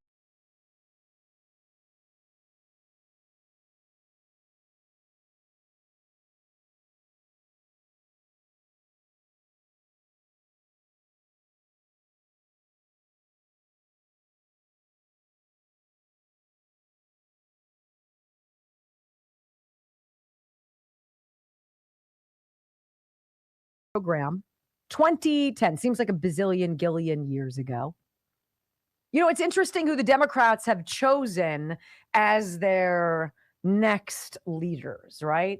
They chose a lot of very specific people who check the DEI boxes. It was almost like it was a precaution, like a safety mechanism. Don't you dare criticize our people because you're a racist or you're a sexist or you're a homophobe. I believe that was the whole beginning of DEI. We're going to put somebody who's completely unqualified, who can't answer very basic questions, that 60 Minutes had to cheat and splice audio together for, i.e. Kamala Harris, right? Running for president. She was so unintelligible that they needed to splice her words to make her sound somewhat coherent, right? We're going to pick these people, Ketanji Brown Jackson, for instance, right? Well, you can't say that. A black woman, Corinne Jean-Pierre, black, gay, and whatever the hell else she was, right? How many boxes can you check? I wish she had a limp because she would have checked all of it. It would have been the perfect trifecta, right? Don't you criticize that because they browbeat you into being like, I don't want anybody to say I'm a bad person. I don't want them to think I'm a racist. And so we didn't say anything. I think that's the whole thing about DEI. It was almost this safety mechanism to prevent any kind of criticism when their candidates sucked, right? So I didn't recall this. I wasn't really paying attention to California in 2010. I just had my last 2 kids, and I was a busy working mom. Well, this resurfaced. Brock shared it with me this morning. Oh, Larry, here's Larry O'Donnell over at MSNBC reminding us how long it took California to tally all of the votes for Attorney General, because it took a while for Kamala Harris to quote unquote win. Let's listen. 4 weeks after the November 2nd election, California finally has declared a winner in the Attorney General race. Harris finished so close to her Republican opponent that it took a month to finish counting every vote. She won by less than 1 percentage point. Oh my goodness. It's sort of like how Joe Biden allegedly won Pennsylvania in 2020 after they dumped 604 ballots in the middle of the night on election night, and 94% of them went to Joe Biden. Kind of like that. Yeah, kind of like that. So I want to think about this. So Kamala Harris beat Steve Cooley, the Republican candidate for Attorney General in California in 2010. She got 46.1% to his 45.3%. She won by 73,000 votes. So weird. Remember how I said at the beginning of the program that the left is anything, if they're anything, they're lazy. They use the same playbook over and over. 73,000 votes. Sort of like Joe Biden winning Pennsylvania by 80,555. Like that. Oh yeah, they've been doing this for a long time, my friends. It took 4 weeks to calculate how much Steve Cooley was whooping her for the mail-in or whatever ballots to come in, and for them 4 weeks. And you were supposed to swallow that and be like, yeah, that makes sense. In what world? So when you're going to cheat and you're going to stuff it down somebody's face and you're going to tell them that Kamala Harris, who's a bumbling moron who can't string a sentence together without sounding like an idiot, and then that cackle laugh, which is just like nails on a chalkboard. You need to have various things in play.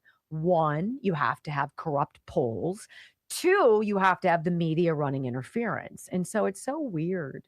Right after Kamala Harris allegedly became the Attorney General of California, in came Reuters with what? Oh, that's right. A fact check. Vote spikes in, California for Kamala Harris. Vote spikes in Wisconsin, Michigan, and Pennsylvania. They don't prove election fraud. Anytime the media circle the wagons with fact checks, you know you're being conned, my friends. When we come back on the Wendy Bell radio program, my, when you cheat in a presidential election, you really need to cover it up. Oh, yeah. We'll tell you how next. Fact check. PolitiFact, false.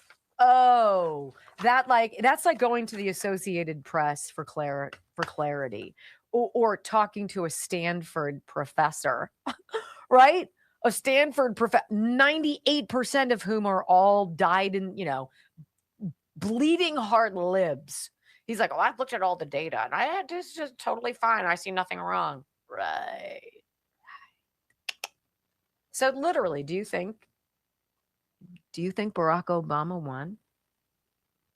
Do you think Barack Obama, you guys, they hate you because you showed up in 2016, pals.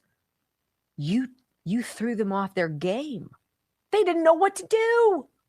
They couldn't pretend that people liked feeble, infirm Hillary Clinton and her private email server, which did what? Oh, that's right. Hid all of the hundreds of millions of dollars in donations to the Clinton crime family. Right? God, it's almost like the Bidens did the same thing. Same playbook, guys. Dust off new people. They don't even change the percentages. It's like by the skin of his chinny chin chin. Joe Biden comes out and wins. What? 81 million. Crazy. Other than that, I got nothing. I hate everyone. All right, tulip blooms. There you go. So it's this Friday. What? Yeah, it's this Friday. This Friday? What? When's the boy's birthday? Is it Sunday? Saturday. It's Saturday. I think. The 14th? Yeah. That's Sunday. That's Sunday. I thought that's Sunday. Yeah, you were right. Their birthday's on Sunday. I thought it was on Saturday. So anyway, my friends at Texas Bullion Exchange, and this is really cool. And this is because of you. I'd love to say it's because I'm fabulous, but I'm a realist, okay? If it wasn't for you going to wendylovesgold.com or calling 855-927-5557 and asking about buying gold and silver and platinum and palladium or getting a gold-backed IRA, if you didn't do that, they wouldn't be the number one sponsor of this program. That wouldn't happen. If you didn't call them at 855-927-5557 or go to wendylovesgold.com, they wouldn't ask me to be the face of one of their television commercials. It's going to run online and it's going to run on television. And they're going to come here on Friday and shoot. It's going to be a cluster show probably because it's hard with distractions when you're trying to do a radio show. They're going to shoot video of me on this program talking to you. And then they're going to come to my house and they're going to shoot video at my house, which is very cool. That wouldn't happen. They wouldn't make Wendy Bell Radio the face of a very significant multi-platform ad campaign if not for you. So thank you. And if you haven't gotten in touch with them and you're curious about it, get in touch. If you didn't hear it, it's 855-927-5557, wendylovesgold.com. Thank you. I literally have no interest in being on television. I do have interest in talking about Texas Bullion Exchange. That I will do. You bet. So they're coming this Friday. They are. Before, during, or after the show? We'll get more specifics. Okay. Yeah. But my suspicion is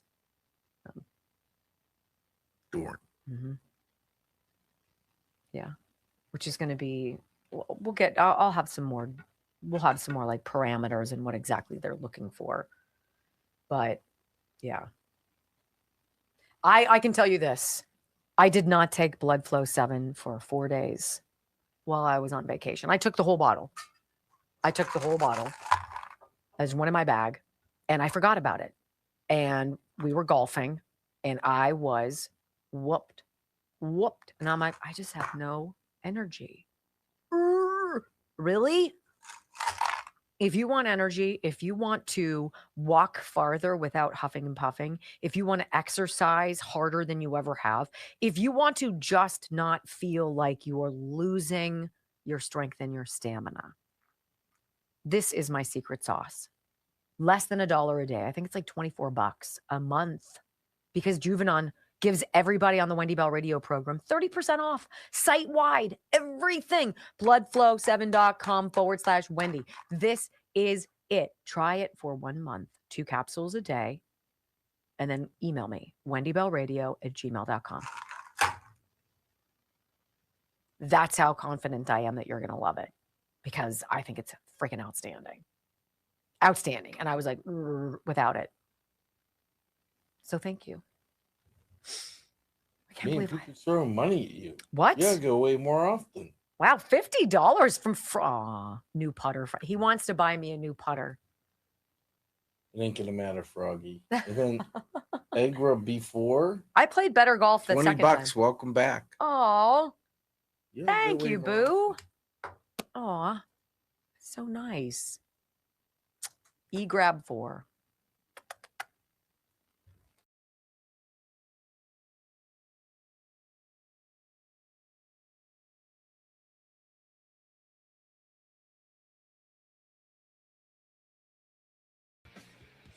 There was one clip from this news babe, Kristen Welker from NBC's Meet the Depressed.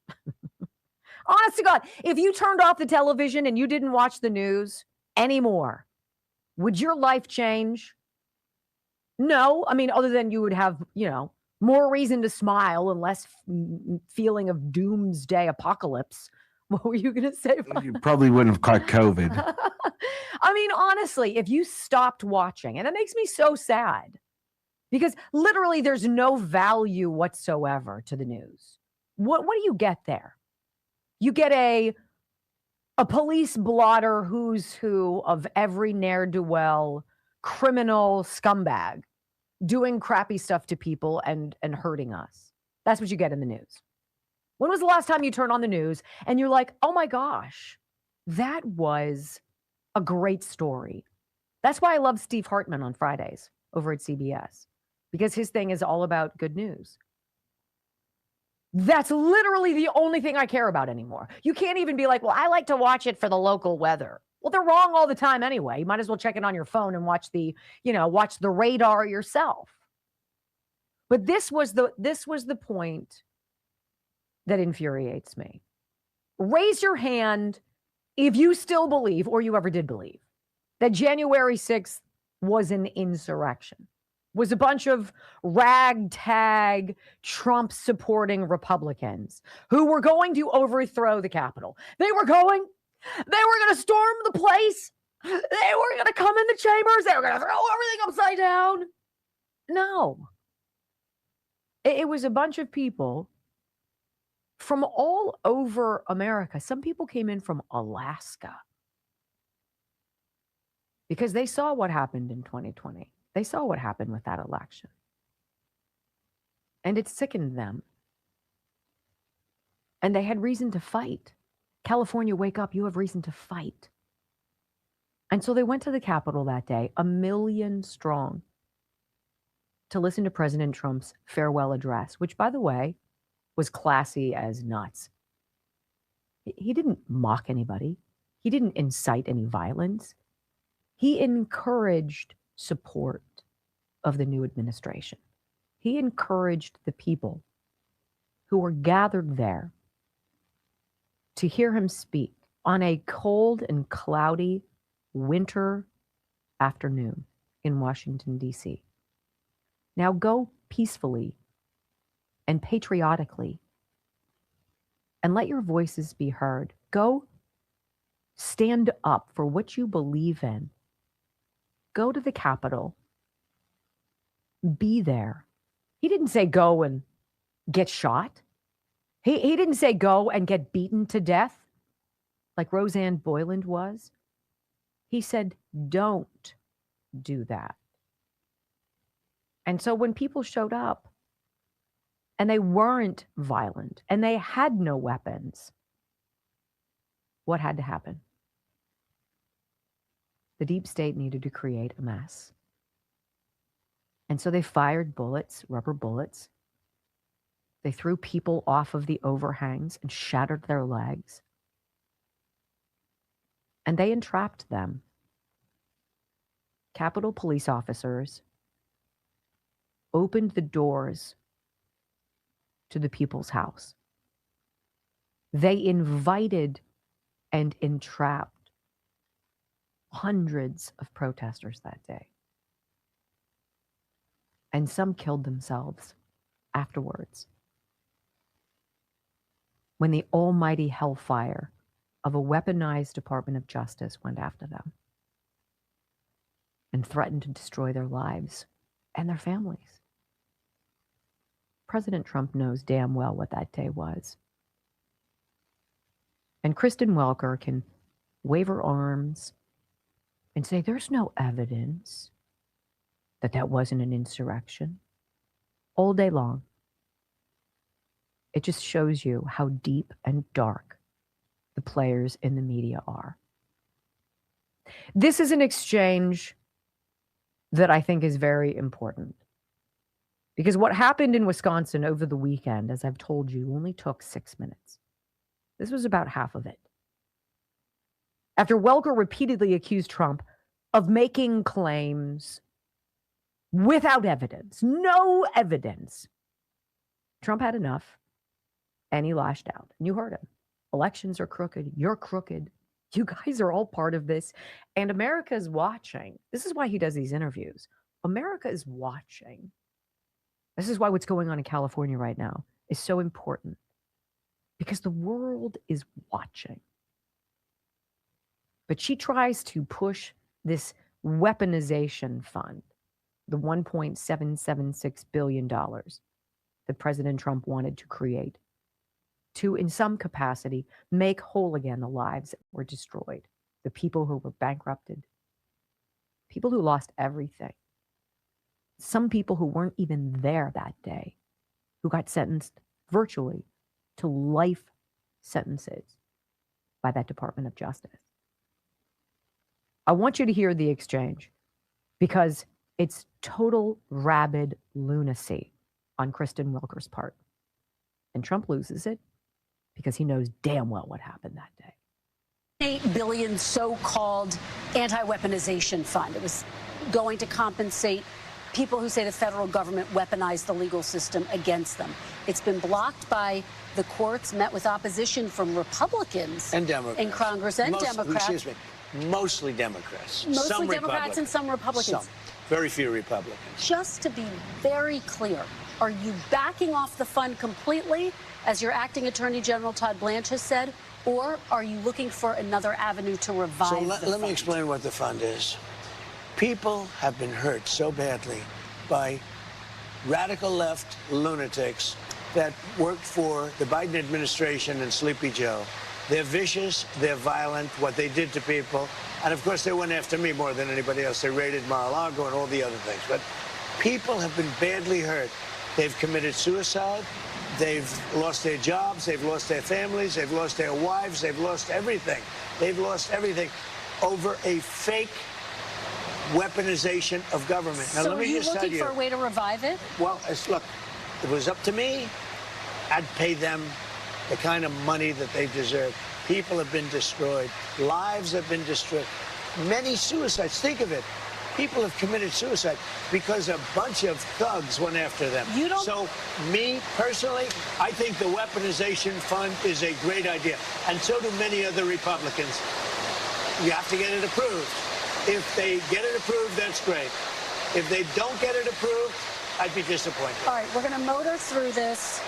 But you have to understand, people have been destroyed by crooked politicians, and they should be reimbursed for that. Do you think anyone who attacked police officers on January 6th should get taxpayer money? I wouldn't be inclined to say so, but I have to see it. I can tell you this, 97% of those people, you look at them, the FBI or whoever it was, because you had a lot of crooked cops, you had dirty cops. Comey was a dirty cop. Well, a guy like Bolton was a dirty cop. But there's no evidence. Wait a minute. Oh, you think Comey was a straight people cop? who pleaded guilty to assaulting police Comey officers. was a dirty cop. No, but they had people FBI. who assaulted police Listen officers. to me. They had FBI agents ushering them into the building. They had FBI go into the building. Those people walking around, they're looking, oh, isn't this nice? They weren't in. They were being ushered into the building. There's no evidence. You had a bunch of dirty cops, and frankly, what they did was weaponization of our government. But sir, there's no evidence of that. More than 1,000 people. No, there's none. You know what you do? Try looking at the tapes one time. Would you take it off Look the at table? the tapes one time. But 172 people did plead guilty to assaulting police officers. You know why they pled guilty? Should they be exempt? Because they told they were going to jail for 15 years if they didn't.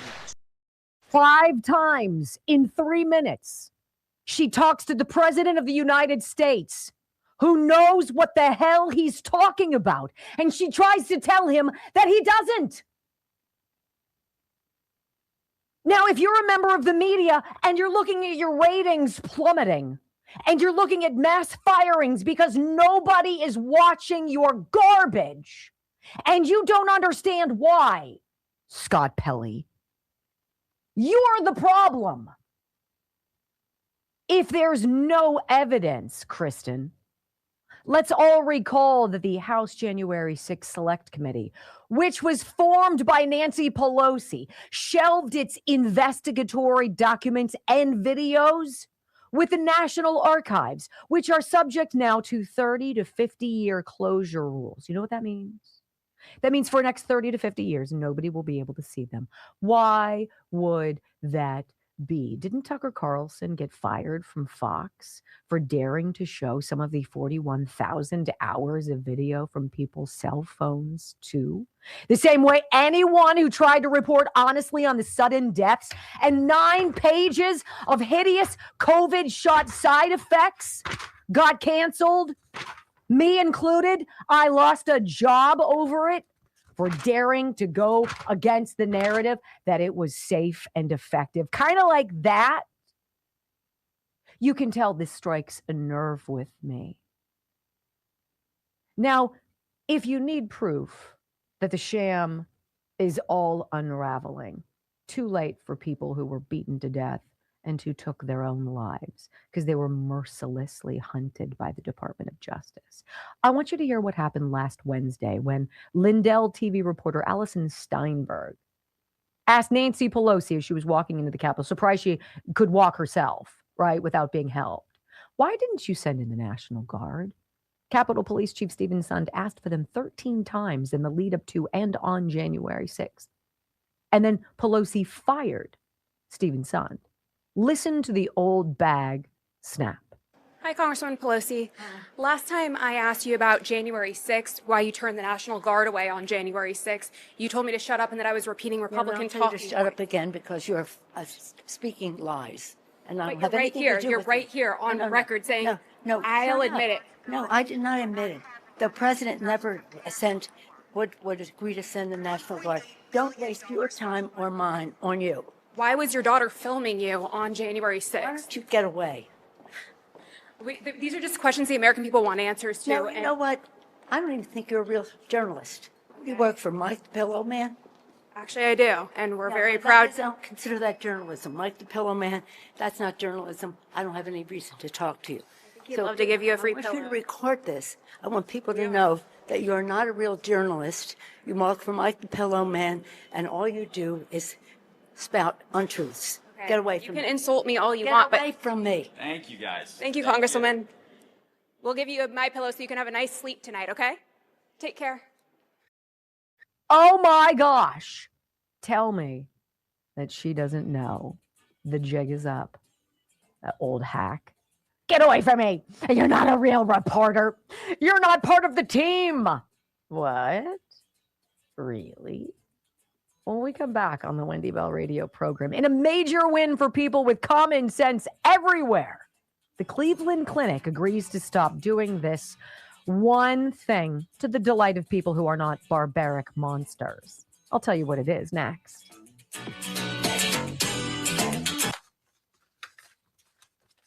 She's shaking. Look, you don't have to and then attack the person who's asking you questions, right? You do that when you know everybody's onto you and it's all unraveling. Why didn't you run for re-election, you old bag? Why ever would that be? Because all of a sudden she'll be like Joe Biden, who has stage 4 prostate cancer. Really? How's he doing? Seems to be fine, right? She'll walk away and be like, So she's too old, too elderly, too feeble to be held accountable. Right. I hate people. I hate scumbags. There's a difference. You know, there's a difference. Okay, this is big. And I'm sending today, shucks, I was supposed to do it yesterday. I am connecting my son, my oldest son, Michael, who many of you know here on the stream is Toolsy. I'm going to connect him with Health Revolution. My own son, I want to get health insurance from Health Revolution. Why? Healthrevolution.info, right? Isn't that what it is? Info.healthrevolution.net. Info.healthrevolution.net. Because we're paying way too much for insurance. Obama did that on purpose to make a grift, sure fed a lot of coffers for the Democratic Party. You've been paying for it, but the system, the marketplace, the Unaffordable Care Act marketplace is crumbling. People can't afford it. They're bailing. And when the number of people paying into the program shrinks, it falls apart. There's not enough people to actually cover the truly ill, right? They rely, of course, insurance. They rely on healthy people to cover the costs of those who are not. That's the gamble of insurance, right? So when all of that goes away, you're going to be like, oh boy, now what? Well, why wouldn't you want to save 30 to 60% on your monthly premium? Why would you not want to have a plan that didn't have co-payments? None. Why wouldn't you want a plan that allowed you to actually select your doctor, not the BS that Obama said? If you like your doctor, you could keep your doctor. No, you couldn't.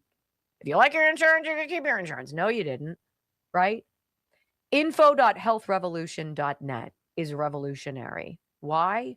Because it allows you to be in charge of your own personal insurance plan. You decide what you need. You decide what you want. You decide where you want it. And they help create that plan for you. If you're under the age of 65, you're in moderately good health, right? Let's think about gig workers. Let's talk about people who are out of, 26 off of their parents' insurance, but still not making lots of money. And so they need coverage, but they don't have the money to spend on it. Bing, bing, bing, bing. I want my son, Michael, and my friends, Tim and Tom at Health Revolution to connect. And I'm going to report back to you on how that goes and what it costs. Okay? That's my pledge to you because he needs to have coverage, at least catastrophic. But you decide. That's the beauty of Health Revolution. How does it work? All you have to do is call 800-868-6187. 800-868-6187. Info.healthrevolution.net. Write it down. Bookmark it on your page, whatever. I think it's fantastic. And I'm super geeked to support them. Super geeked. I know them. I know Tom. And I'm getting to know Tim. But I know Tom, and he's good people. Brock knows. Good people.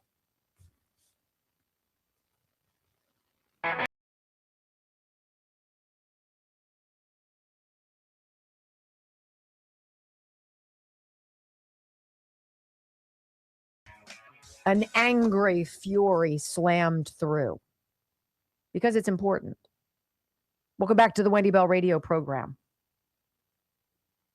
Trying to find actual information about COVID, about the virus, about people who are getting sick, about people who were not getting sick, about natural immunity, about herd immunity, about all of that became increasingly complicated as the drama of that whole storyline played out.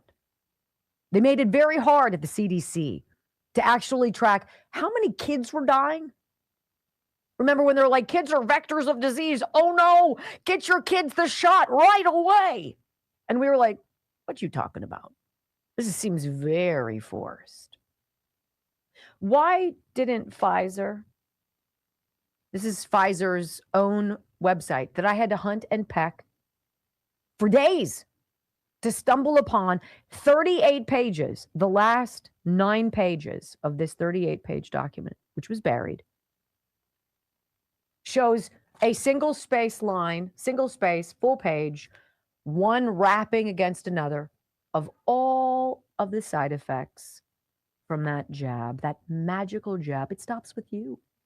If you get the shot, you won't get COVID. Yeah, well, you'll get a bunch of other stuff. 9 pages, guys. I'm just going to, this is it. I'm holding it up. Page 3, page 4, page 5, page 6, page 7, page 8, page 9. Why didn't your doctor tell you about that?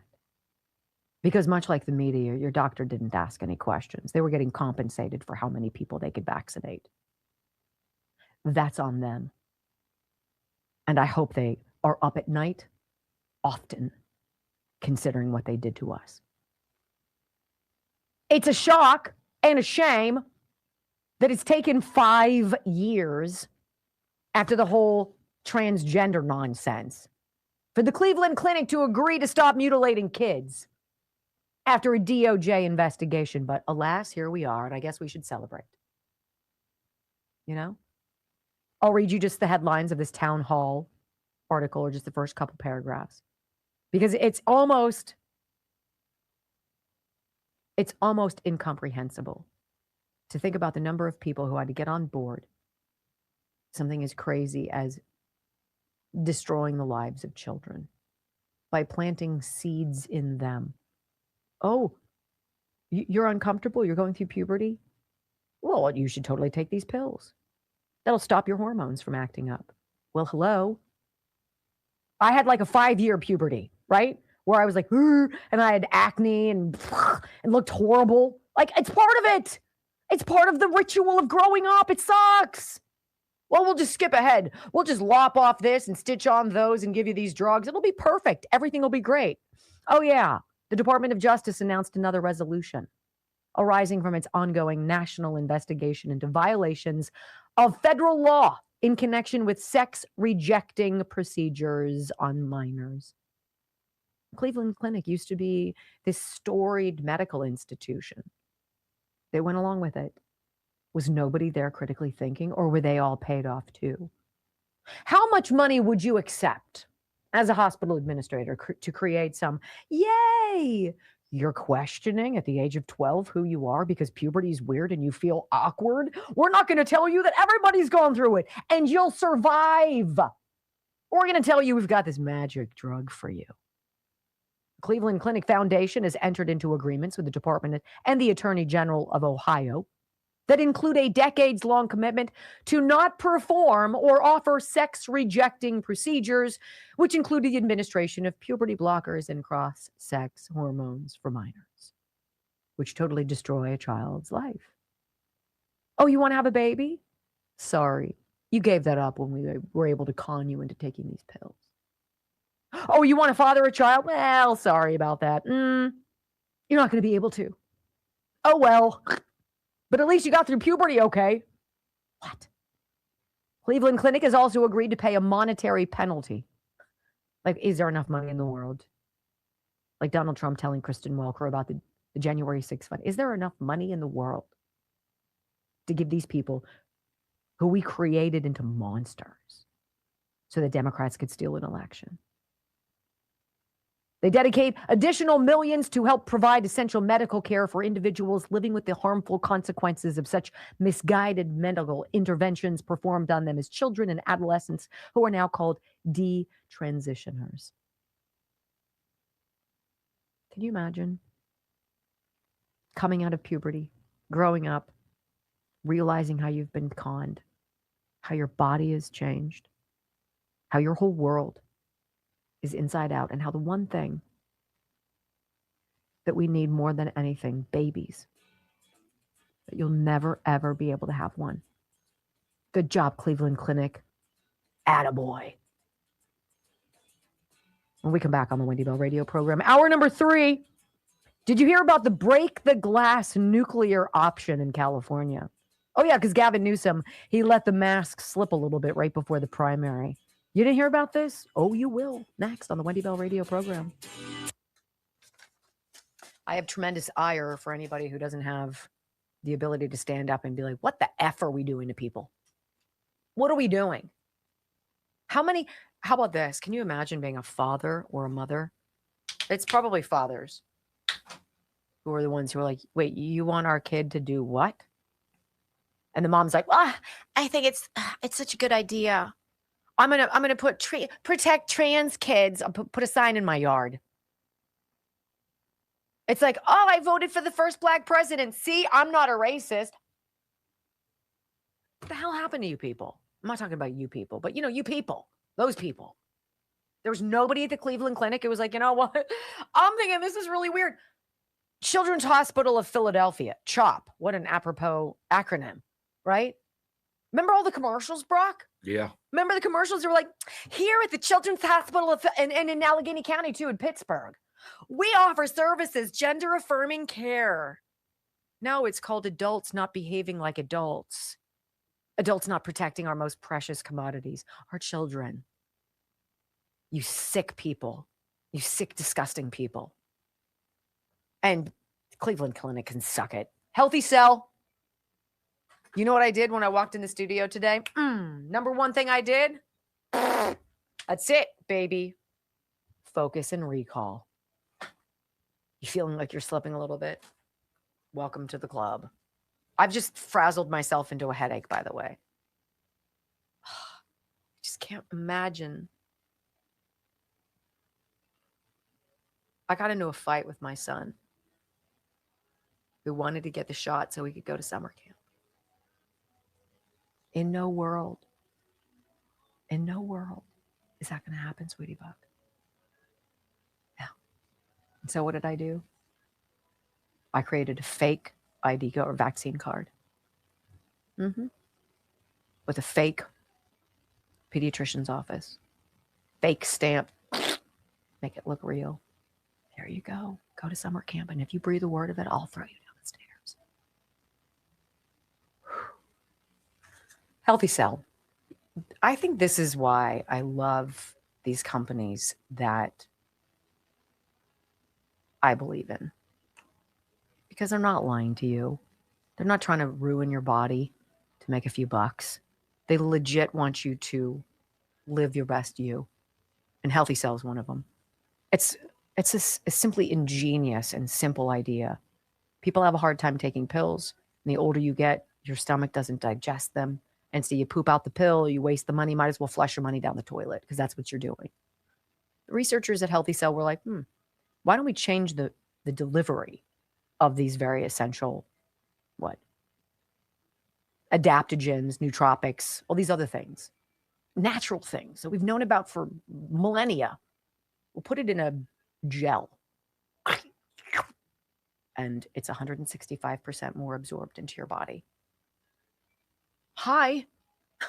When I learned about them, I was like, yes. And now I have all of them here. I've got joint health and mobility, immune super boost, calm mood, REM sleep, healthycell.com/Wendy. They did it right. Thank you, Healthy Cell, for giving me faith that not everybody sucks. How about that?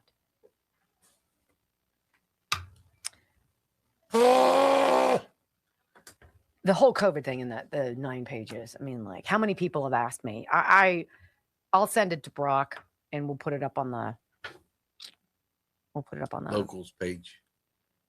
I'll do that right now before I forget. I literally bookmarked it and I saved it forever. Did you see what I sent you? I haven't seen anything that you've sent me. No, I'm sorry. I just know you guys are going to hear this tomorrow, probably. Harry Enton is saying that this Spencer Pratt thing is the most ridiculous conspiracy theory because they really wanted to face Spencer Pratt instead of 2 Democrats. Oh, Harry. I just sent the adverse events to you.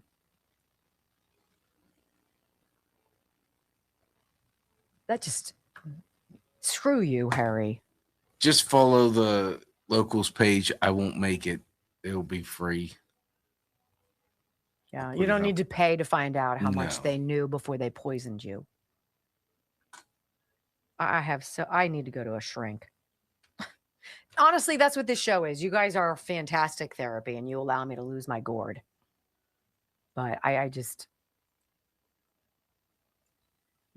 Kelly Morgan and Morgane's Fitness. Look, one of the things about taking charge of it's taking charge of your information, taking charge of your decision making, taking charge of your body, taking charge of your wellness, taking charge of your muscles, making sure you've got core strength so you don't hurt yourself as we get older. You don't want to fall off the wagon. If you have and you look in the mirror and you're like, oh my goodness, what happened to me? I want you to go to morgainsfitness.com. Look, Kelly Morgan has 4 gyms in Pennsylvania, Somerset and Cambria counties. You're like, I live in Maine. I live in Seattle. I'm not there. Well, the good thing about Kelly, again, born out of COVID when we all had to lock down and get unhealthy and drink too much, right? Stay home, smoke weed, drink too much. Perfect. Kelly was like, or I can connect with you online and I can show you how to take charge of your health. And yes, is that food? Absolutely. Yes, is that exercise? Absolutely. But is it strength training? You better believe it. And she does videos and she'll send you the videos. This is what you do. And if you have something that weighs this in your house, hold this and then sit on a chair and stand up and then do this and lunge. It's called Ignite 90. And she says, if you give her 90 days, she'll give you hope back. And she does. And the before and after pictures are, and it's just crazy. And it's one of the things I love about her. That's a true thinker. That's a true entrepreneur. Morgain's Fitness, MORGAINZ, zfitness.com, morgainsfitness.com, 90 Ignite. Click the big button. It's like, rah, rah, rah, and you click it. And she's like, hey, put in some information. And when we have space for you, we'll connect. That's what she does. I love her. How she does that and 4 gyms, I have no idea. What?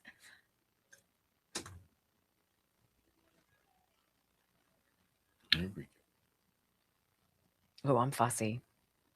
No. Salty. It made me not have to go to the bathroom anymore. 5, 4, 3, 2, 1. Wendy Bell, America's anchor mom, fighting for America 1 hour at a time. Welcome to the family.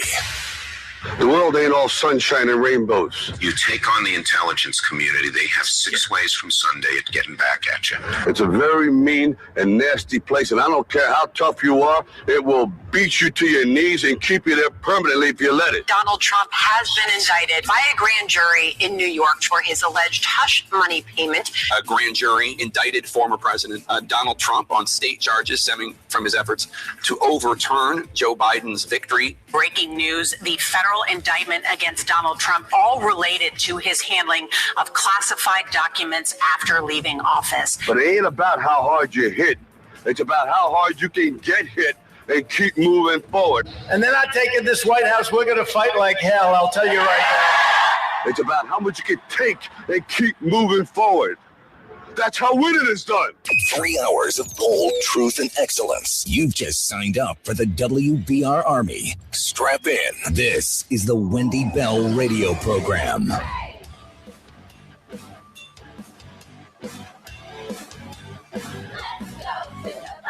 When you listen to that open, welcome back to the Wendy Bell radio program, and you hear those voices, the Nora O'Donnell, the Jake Tapper, the Anderson Coopers of the world, who make a living lying to you. Isn't it delicious to watch Scott Pelley implode like the big willow that he is? I mean, like, what a squishy marshmallow jag. I love it. We're going to talk about him almost exclusively in the second half hour of this final hour of today's broadcast. So don't miss it. If you have to bounce, remember our podcast, Wendy Bell Radio. That's what you plug in whenever you get to whatever your listening choice is, your site for podcasts. I hope you follow us because it's good stuff, right? This is very interesting. I say all the time that it's one thing to be in the trenches fighting the battles, right? And we fight battles here on this program. One could say that we're in that warrior zone. But it's far more beneficial to rise above it, go up to 30,000 feet, and to look down and to see what's happening, to see all of the puzzle pieces line up on grandma's coffee table. That's what we're watching. It's very interesting to watch all of the media say the same thing. They say the same thing. They do the same thing. They have the same marching orders. It's almost like we saw it during COVID, and that woke up a lot of us. Woke me up, right? I told you that Palm Sunday when I was like, I'm on the fence about this. Like, anybody else out there feeling kind of weird about what's going on? And the people who went nutty over that, I'm like, wow, you need to start thinking critically again. Stop being told what to think and remember how to think for yourself, right? It's amazing how many people got conned. This whole California election scam. It's so absurd. It's so disappointing. And as a former journalist, I wish I could take a victory lap and be like, haha, I got out of it. There's no victory in watching the demise of an industry, but it is well deserved. And when you hear things that I'm about to tell you about Gavin Newsom and the smug, arrogant way in which he speaks, I want to know, is he on drugs? Like, what's his like bobbing and weaving and his weird, like, it's so bizarre. Like, what are you doing? Who are you? Do you not know that people just want someone real, which is why a Steve Hilton, or even more appropriately, a Spencer Pratt, who's like, look, they burned down my house. This trailer is where my house was. I don't have a house. I have to bounce from this place to this place to this place and figure out what to do with my young kids who are not yet, from what I could tell, school age. Can you imagine? We just want real. We're hungry for somebody who's perfectly imperfect and is cool with sharing it with you because, oh, I don't know, we all are. But he said something a day or two before the primary last Tuesday, which piqued our attention. It's certainly interesting. He talked about a break the glass nuclear option to ostensibly steal California's governor's race. It's not enough that the most populous city in the state, California, or Los Angeles, right now, all of a sudden, something that's never happened in American political history ever, where a third place candidate all of a sudden, after days past the election, surges to take over the number 2 spot, essentially knocking out the main challenger who people are starving for because he's real. That's not enough. They got to do it in the governor's race as well. Steve Hilton had been number 1, right? They try to give you Tom Steyer, a billionaire whack job who's all about windmills and trans kids. My number 1 thing that I love is trans kids. And nobody who's being honest, because trans kids are manufactured. No child wakes up and they're like, you know what? I feel like I should be a boy. Let's go. It's called influence.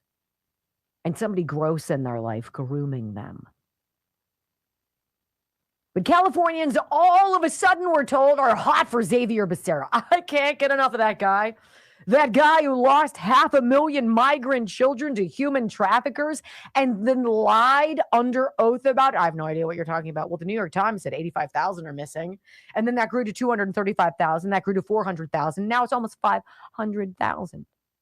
That, by the way, President Trump's FBI under Kash Patel and ICE and Border Patrol under Tom Homan have been trying to locate and save from sexual slavery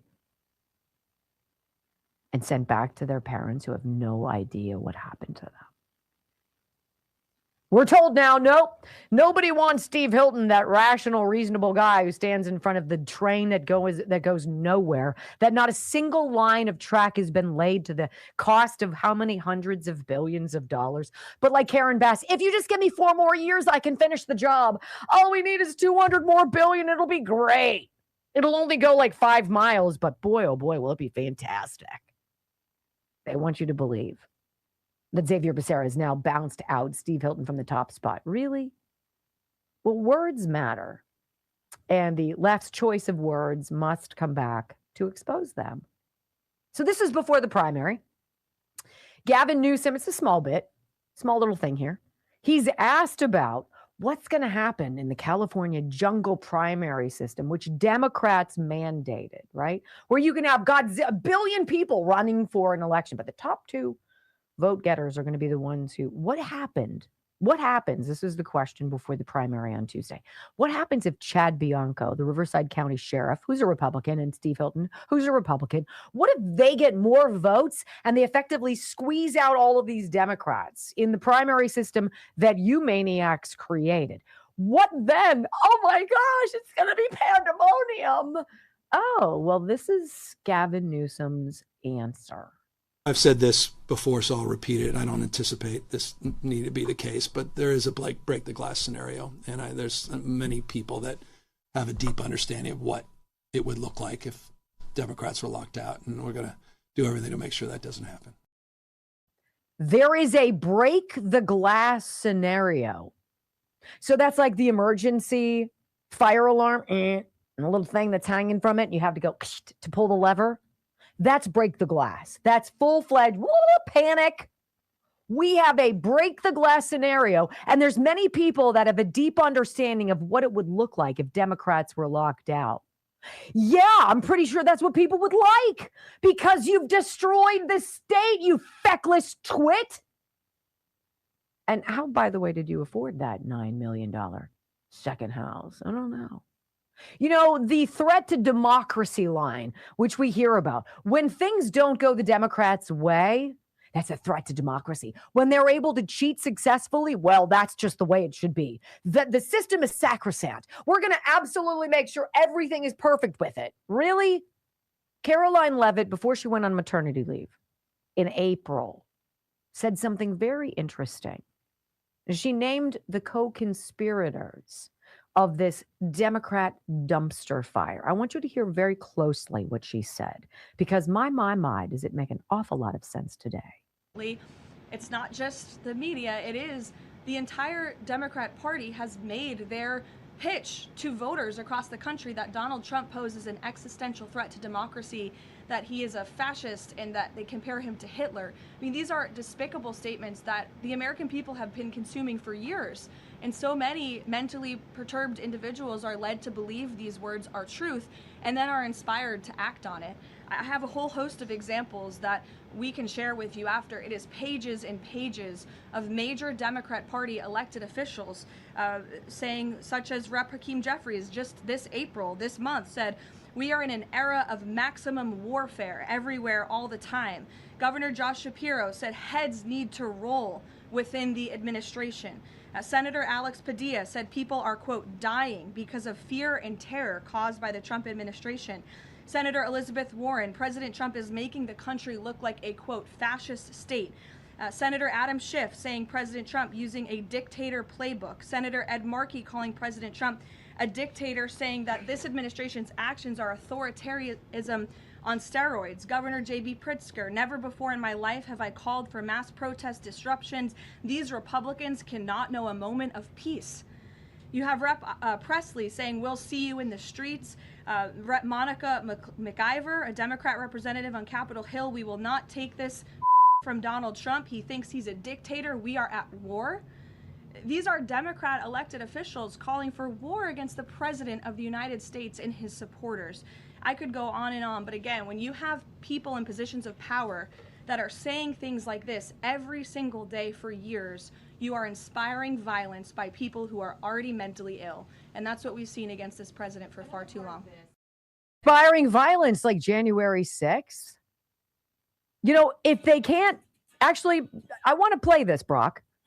When the left can't succeed in taking you out, they go after your family. They go after your friends.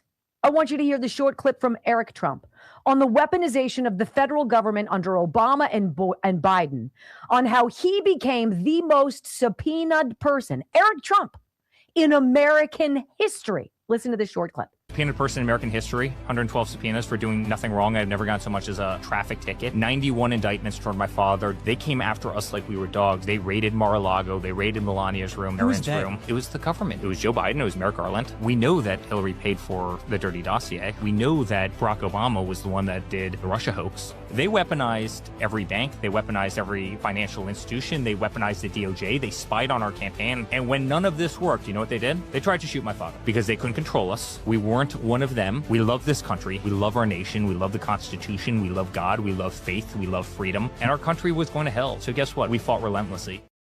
We fought relentlessly. When we come back on the Wendy Bell radio program, the moment you really know Democrats rig elections, when this guy tells you that they don't, You know it's a fact. We'll tell you who it is next on the Wendy Bell Radio Network. Oh my gosh, I have not had a sip of my stuff. What is wrong with me? I'm so sorry. Oh, I've missed that. Oh, I've missed that. MCT Wellness, thehealthyfat.com/Wendy. Your hands down dry there. You putting on some tulip blooms? I'm going to. Okay, I could hear it sound like you were going to start a fire in there. Thehealthyfat.com/Wendy. When a cardiothoracic surgeon whose job is like heart and lung transplants, cutting open and putting in new ones, when he's like, you know what, I've invented something that I lost 70 pounds using. And all it is a simple scoop of something that you put in water that you're already drinking. And I lost almost 80 pounds doing it. When that guy tells you that it works, I'm kind of like, okay, I'm going to give it a go. I can report to you that it is delicious. It absolutely destroys your hunger for about 4 to 5 hours. And this is a pivotal window of time. If you're ravenous at a certain part of the day and you're like, oh my gosh, and that's when you lose it. I lose it when it's late night. I'm a late night snacker after dinner. I can skip a lot of dinner and then I'm like, oh my gosh, where are the dots? Where are the goldfish? Where is my sleeve of Ritz crackers and Cheese Whiz? Yes, I've been known to eat a You whole eat one. Cheese Whiz? Yes, I love it.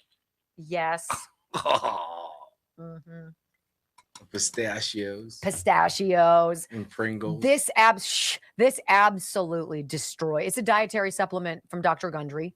And literally, I say to you, you're already drinking water, right? Because we've been told you've got to drown yourself with water. It'll make everything better. Now, look at that. Every day on this program, I have it in my glass here. And it works. If you'd like to try it, get 20% off your first order. Thehealthyfat.com/Wendy. I'm drinking the watermelon lemonade. It's one of the most delicious flavors. I'm just going to tell you. I do love the blueberry though, and I'm not a big blueberry girl, but and it just it's got just enough sweet, but it's got a little bit of tang. So you're like, ooh, I'm a big apple Jolly Rancher girl, and it gives you a little bit of that's what I love. Thehealthyfat.com/Wendy. I could help you work off some of that zhuzh this weekend. Oh, you want me to help you with rocks? I'll help you. I'll help you. I'm not doing anything. The twins leave for summer camp on their 18th birthday on the 14th, which is who else's birthday? Trump. Yes, and also Flag Day. So they're going to be packing and doing stuff. I can come over. I'll help you. I thought they're leaving Saturday. I think they're leaving on their birthday. Oh, God bless America. I know Ryan leaves tomorrow, but he's like higher up than they You realize it's a ton of gravel and a ton of sand. Yeah. I get it. 100%. Thank goodness I've been taking my collagen. You'll have to load up on your blood flow too. Well, I will. Absolutely. I'm back into it. And it's going to change. It changes blood flow 7 changes how you sleep too, which I love. You sleep like a boulder. But this, I'm going to tell you, thehealthyfat.com/Wendy. It's delicious. I don't have necessarily 8 pounds to lose, but I will tell you, I don't need to eat lunch. You can skip a meal, and fewer calories in equals, weight loss. Did you notice how Kristen Walker looks somewhat svelte now? It's curious to watch. You know, if people take the shots, I hope there aren't side effects, but there is muscle mass loss. I will say that. You could tell that. That's an absolute side effect of the shots, which is why you need to do all these other things.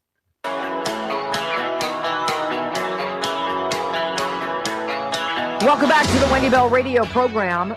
Okay, so I said the moment you really know Democrats rig elections. Chris Cuomo has tried so hard after getting sacked over there at CNN after his brother, and they remember how they yucked it up with the giant cotton swab as though it was hilarious and people needed to have like a frontal lobotomy before, let's take a test. The people in the beginning iterations of COVID, I remember I didn't have that, but Joe did. And he came home and he's like, dang, that sucked.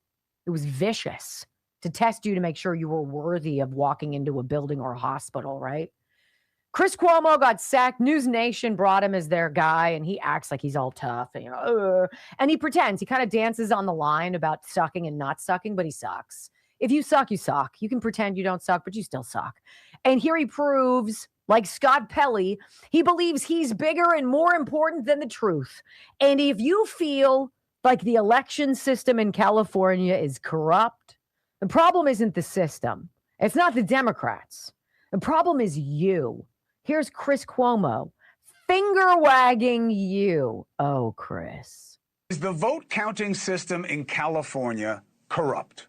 Okay, that's the question. It's okay to ask it. It's making the accusation that, yeah, it is. That's not okay. Okay? Why?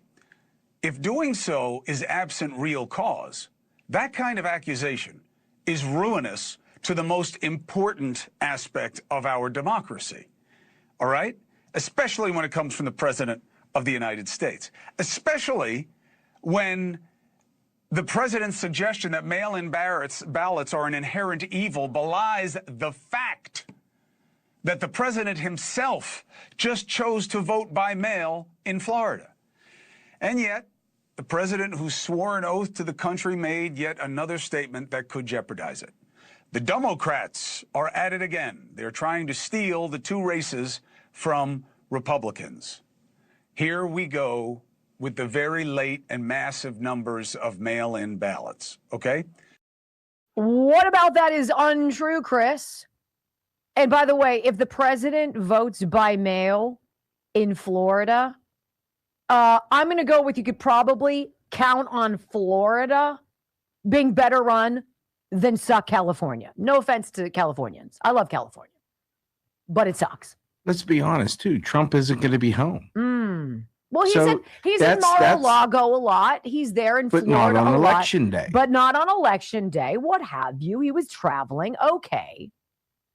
But for Chris Cuomo to come out and try to finger wag, you're not allowed to say that the system. You know what? It's called the First Amendment. You can say whatever the damn hell you want to say. And I say the system in California is broken. It's woefully broken. It's purposefully broken. It's obviously broken. And if you don't think it's broken, the problem is you, Chris Cuomo, you stupid twit. I'm so tired of these guys acting like they're so tough. He was the guy who had COVID and was quarantined in his basement. Where was he? He was out on Long Island. He was somewhere at wherever one of the Hamptons or whatever the hell it was where he was. And he was out riding his bike, wasn't he? And somebody caught him and were like, hey, you're supposed to be inside. And he's like, oh yeah, you want to fight? I'm like, I love a man who acts like a turd like that. It was so gross. You mean when he comes up all sweaty from his basement? Yeah, he was live on CNN. Yeah. And it's like the chamber opens up, and it's like the Death Star chamber opens up. He's like, and he comes out. He's like, oh, thank God. Meanwhile, he's wearing like a shirt after he's done 100 push-ups, so the veins in his arms are bulging. He's wearing his schmedium, and he's like, I'm so glad to be out, honey. And his wife is like, oh God. And his daughter's in the background rolling her eyes like, this is the biggest bunk of garbage. I'm so embarrassed. She's like, my friends watch this, Dad. You're such a joke. But he's going to finger wag you. Don't you dare. Don't you dare tell the truth. Not about January 6th. Not about November 2020. Certainly not about COVID. Don't you dare. You're a threat to democracy. The only thing that made me laugh more than that was everything Scott Pelley said over the weekend. Oh my goodness, get some popcorn. We're going to hit it. We're going to hit it hard, and it's going to be great next on the Wendy Bell Radio Network. What a D-bag. God. Scott Pelley. Oh, this is enjoyable. My colleagues. I can't believe they fired me. The best thing is when these guys talk about their colleagues. I don't know about all my of you. colleagues. They're mine. Well, not just that. Your Let's be colleagues fair think here. you're a dick, okay? Sorry. Well, not just that. When you leave a job, now I know there's going to be exceptions to the rule that people will be like, oh, my best friend is my former. Your coworkers don't talk to you anymore. No. Maybe one. They don't care. They're No. glad, especially in the media. They're glad you're out. They're like, he's gone. That's opportunity for me. Arr. Yeah. Nobody was crying when I got fired. They were like, oh my God. I said this morning, there was no outrage when Catherine Herridge got let go. Where was the outrage? When they let her go, or when they took all of her things, and confiscated her laptop and her cell phone and all of her notes and everything in her drawer. And Terry Moran, you guys who knew who he was before? Do you want to know what the turds at the TV station that fired me for being an international racist? Do you know what they did? I had won one of the most prestigious awards in journalism, an Edward R. Murrow Award. I thought you won 3 of them. I have 4. They threw it out. They threw it out. I'd have sued them. It's property damage. Do you know what my friend Tressa did? She contacted the Murrow Foundation and paid for them to make me a new one, which she presented to me. I cried. Yeah. How? Your friend did that, not your coworkers. Not my coworkers. Damn Skippy. And I will forever love her for that. That's... I got a box of all my stuff, and it was, you know what they also kept? Your stories about your kids? My kids' birth announcements on television. So, I mean, I was the main anchor at the station for many, many years, and I had the twins and Ryan, and they, you know, they come to the hospital and they're like, oh, Wendy Bell had her babies, and people were like, yay. And they didn't send that. They threw that away. I have a special slice of hatred. Yeah. So I'm not upset to see the news falling apart. They can suck it.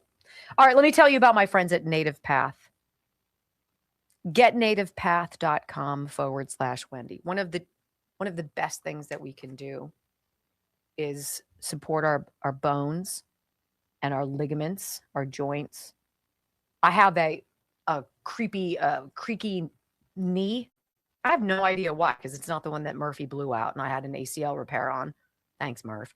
It's my other one. And when I'm doing like leg extensions at the gym, it's like, it doesn't hurt, but it's like, I can't hear it. It's so I like cover it up, or I go like this. It's so dumb. It's very juvenile, but it's my thing. Anyway, this collagen peptides are such an affordable and easy, flavorless. Put a scoop of this in this, and you have no idea that it's there, but it's great for your hair. It's great for your nails. It's great for your skin. It's great for your bones. This is a big deal for people who are fighting the hands of time with wrinkles. Big deal. And I've loved dealing with Native Path for 3 years, at least. They've come and gone, but when I got in touch and was like, hey, I really wanted to start, I started doing research.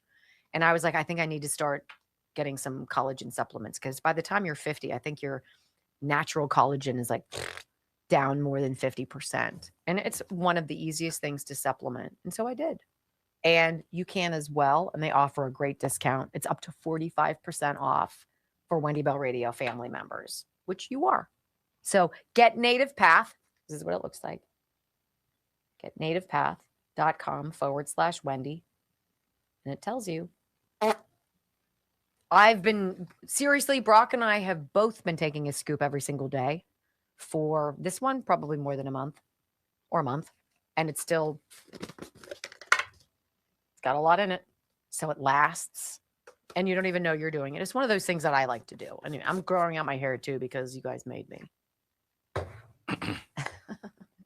Joe's growing a beard because I personally, I like beards. I think facial hair is very attractive. And it's cute. It's still dark, but it's got splotches of white and whatnot. And I think it's very handsome.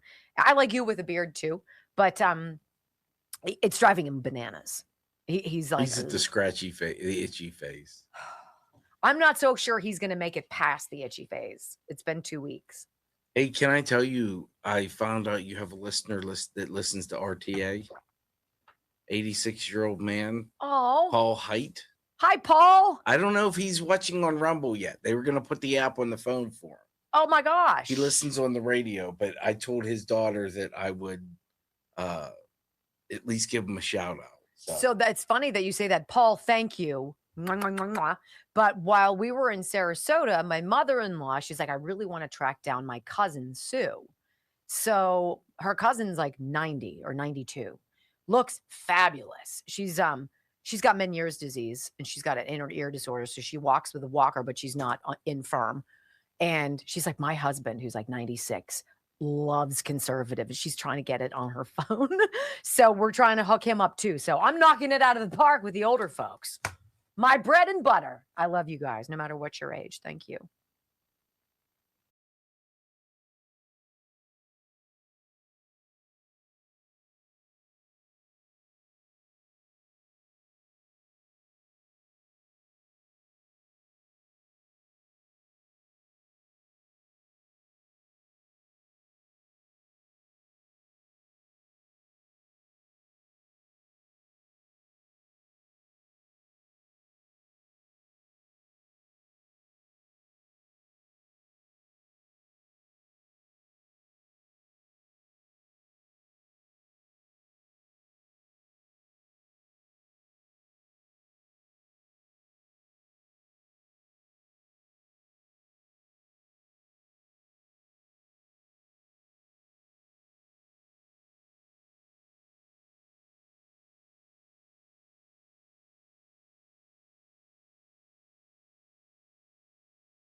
Saddle again. It was so great to be away on vacation last week, but welcome back to the Wendy Bell radio program. Delighted to be with you and honored as always to be behind this WBR microphone.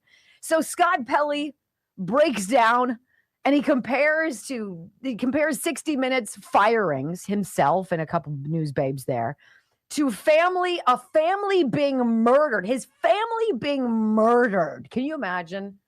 Like, I've been fired multiple times, 3 times, right? 3 times. I never would have told you in a million years it would be like my family being murdered. It is a job, right? Your life is not if your life is your job and your life isn't who you are at home or what matters to you in your community, right? So when people ask you, like, who are you? I'm like, I'm a mom.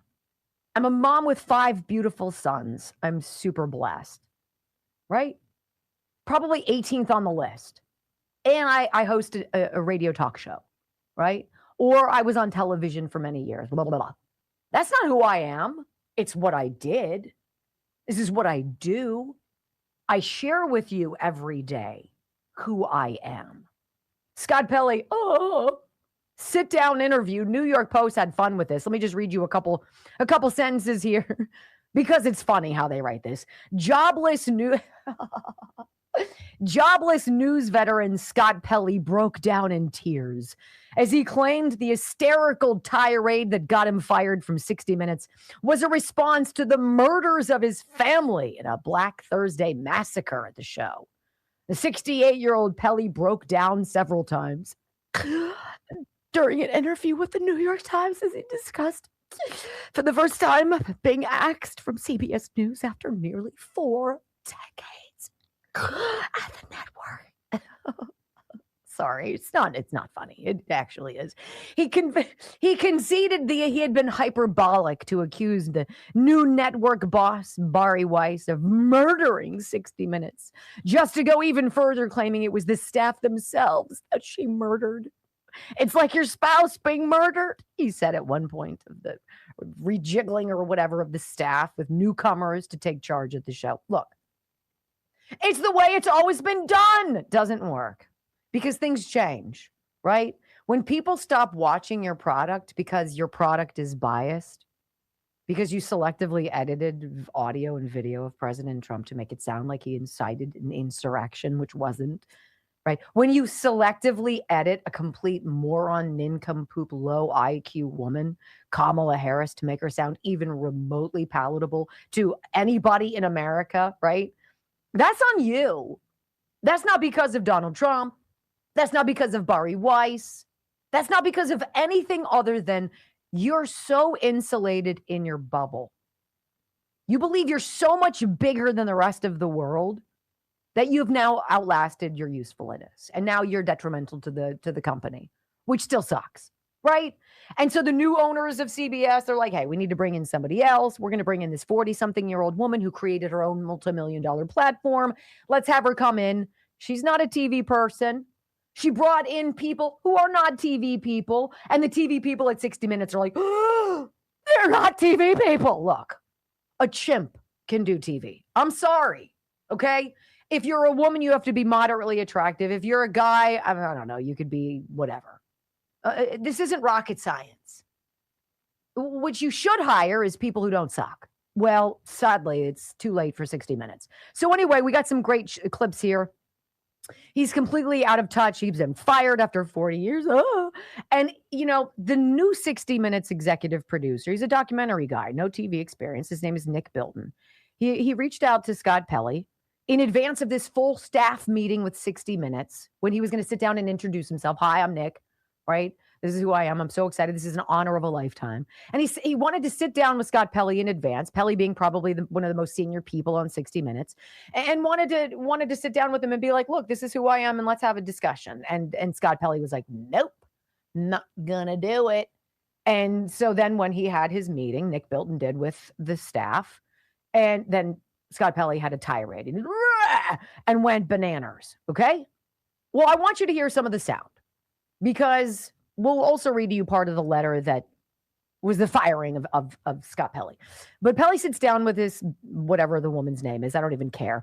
And he's talking about being seasoned. I'm so seasoned. I'm older.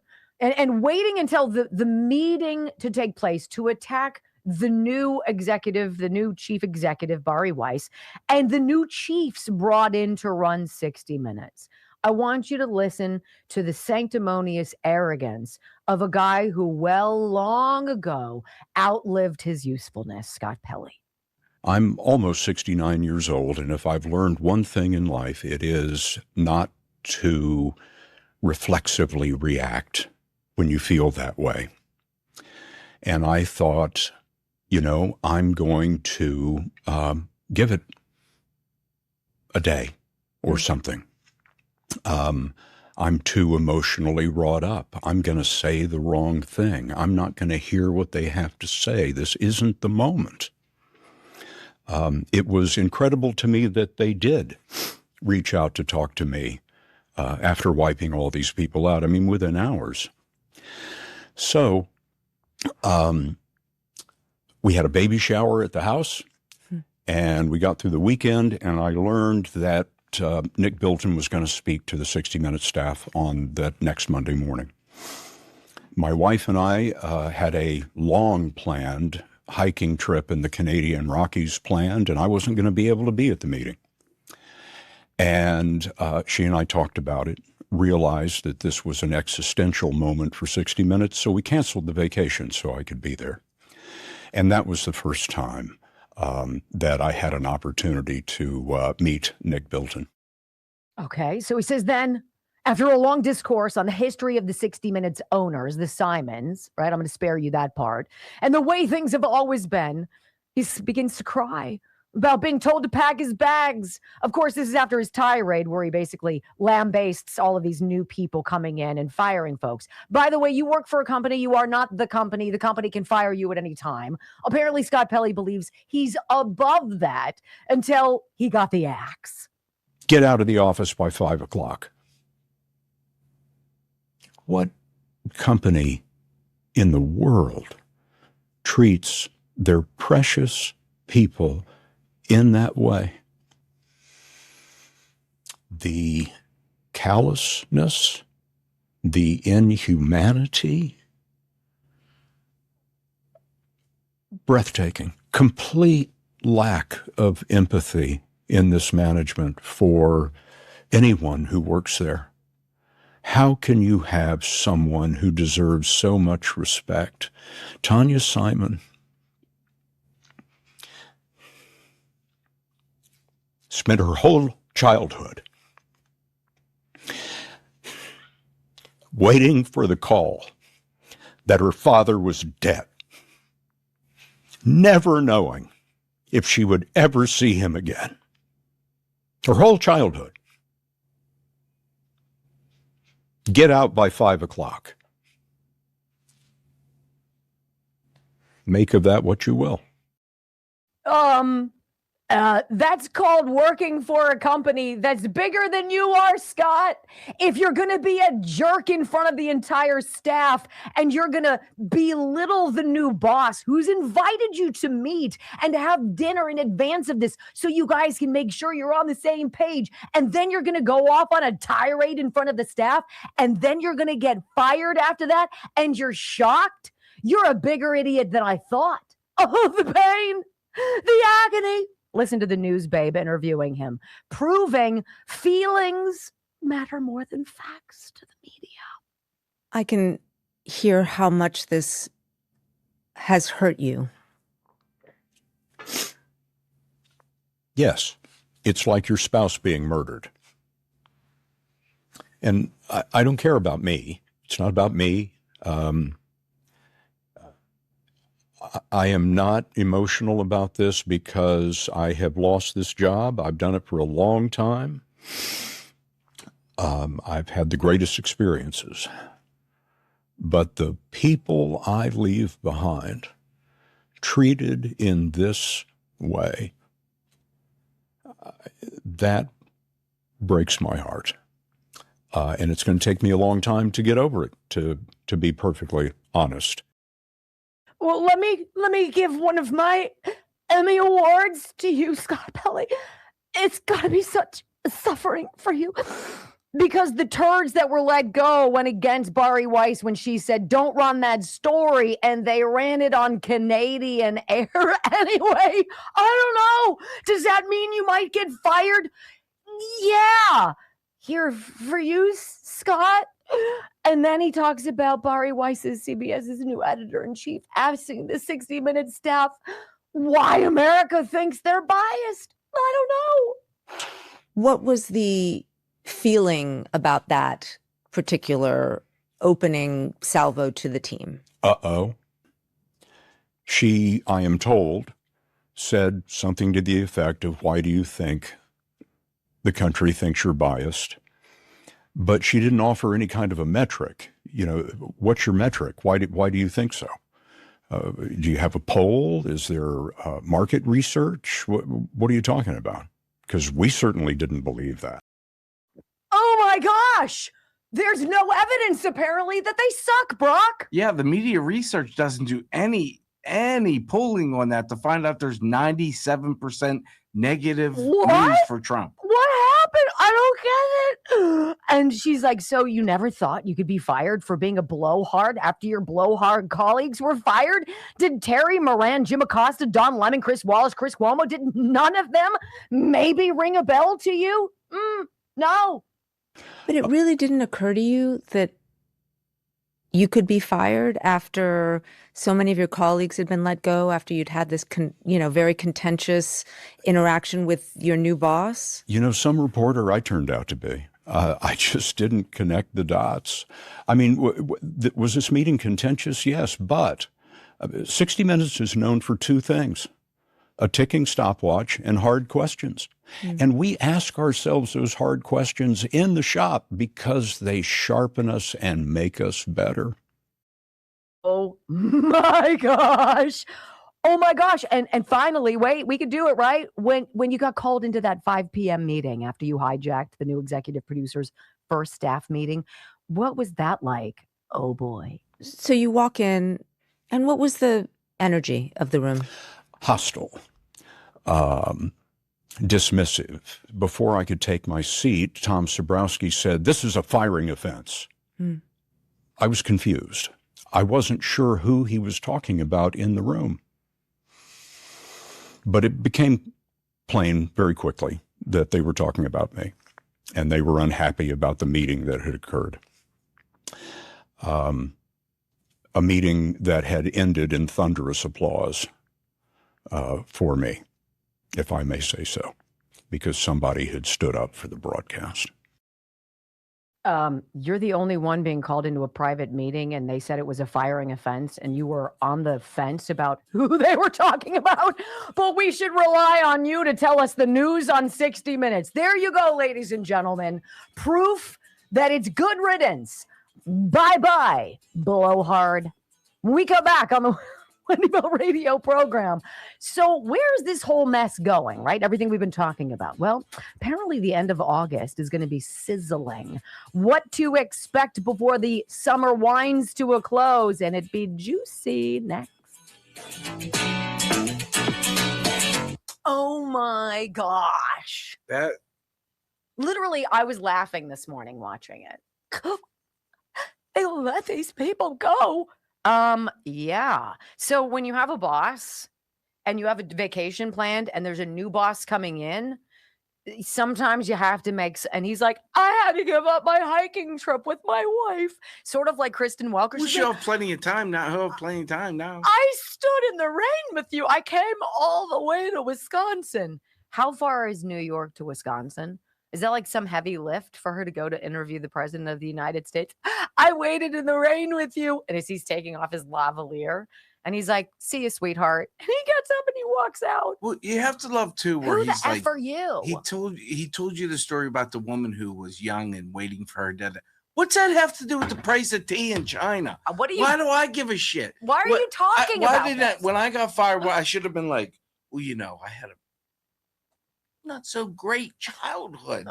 My mom died when I was younger, and you know there was a lot of medical bills. And don't you feel bad about firing me? Yeah. No, they didn't. No. They said let's not prolong this. Yeah, you're fired. Right? Okay. I came in from Disney World and the boss was waiting for me, and he called me on the tarmac to make sure I could come in early. I'm like, I just landed, and they were waiting for me, and he takes me into a room and he's like, you're fired. And I'm like, and he's like, do you have anything to say? And I'm like, yeah, you're an asshole. Could you have not told me before I did my hair and makeup? And then I took my stuff and I walked out. I'm like, and I told the gal at the reception desk, I'm like, I'm very sorry. And she's like, why are you sorry? And I'm like, because your next few days aren't going to be fun. And it was like, bring, yeah. Bring. All right. Newsflash too, Scott. That 5 o'clock is usually when they do the firing. They let you get a whole day in. No, but then they said they were going to wait. They waited, and I don't think he was fired until 9:30, and he was flabbergasted. Yeah, well, he's an idiot. How disconnected and in a bubble do you have to be to believe that you're bigger than anybody? Like, I never believed I was bigger than the TV station or the network where I worked. Well, it's their sandbox. You're just pissing in it, right? You're playing in it. Yeah, whatever. Why are you peeing in the sandbox? I was thinking about peeing in a pool. Is that what we were talking I about? did that. Yeah. The staggering ego is the part that I don't understand. Everybody has an ego, right? I have an ego. You have an ego. But if it becomes this monster that's bigger than the real world, you need a therapist, right? Okay. I'm just kidding. Here's how you know this is all BS.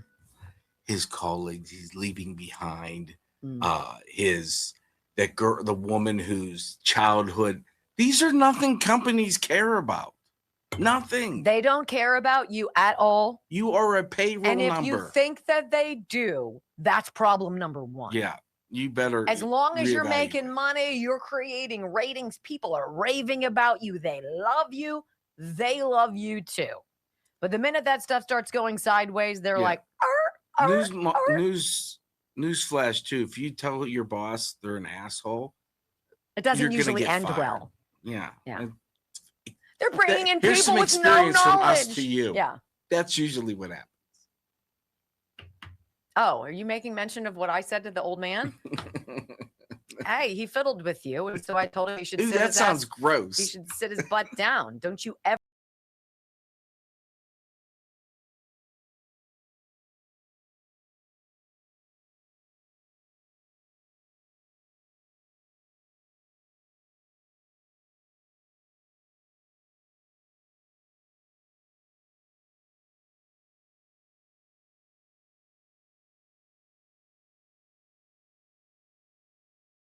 large egos. I really have a hard time understanding, but it's so important. Welcome back to the Wendy Bell Radio program. It's so important to see the media through this lens, right? They truly are so completely disconnected.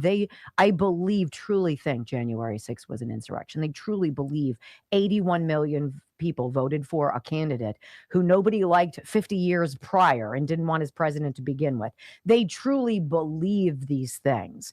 They don't go on the street. They don't talk to you. They don't listen to you. They don't care about you. And that's the secret sauce. It's this thing that you and I do every day. That's what works, right? It's called trust and mutual respect. Without you, there is no me. I know that. And I appreciate that. And I won't fiddle with that. And I sure as hell won't lie to you.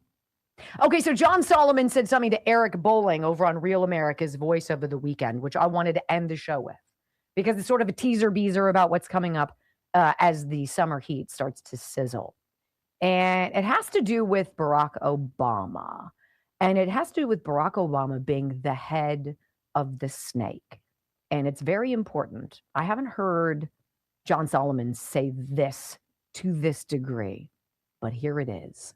I'm going to say Barack Obama is the head of the conspiracy when they're done. He'll be an unindicted co-conspirator if they get all the evidence that they think they're going to get from the agencies. Why?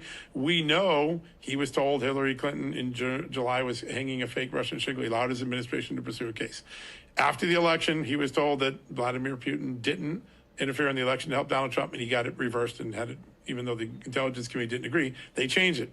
On January 5th of 2017, 15 days before Donald Trump was in office, about to come into office the first time, they sat in a room and said, hey, the FBI has concluded Mike Flynn is an innocent man. How can we make him a guilty man? The president sat in that meeting with the FBI. He didn't belong in a meeting like that. Barack Obama set in motion. Now, was he trying to help Hillary Clinton win the election? Of course. Where this all ends, I think I would not be surprised if before the end of the summer you saw Barack Obama get a grand jury subpoena. I would not be surprised. Wow. Remember, he has immunity because the president. Oh, that's right. Right. So he can't claim the fifth.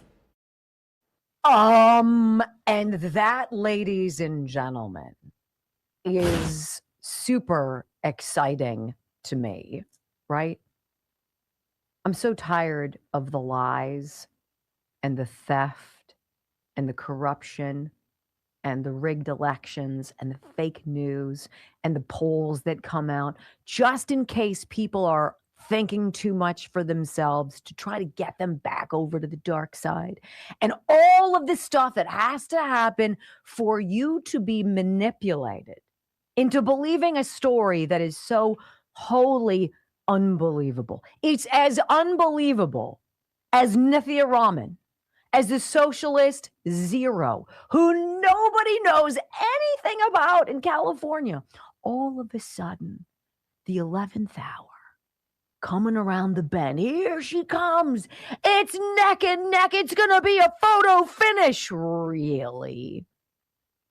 They think you're stupid. No, they don't think.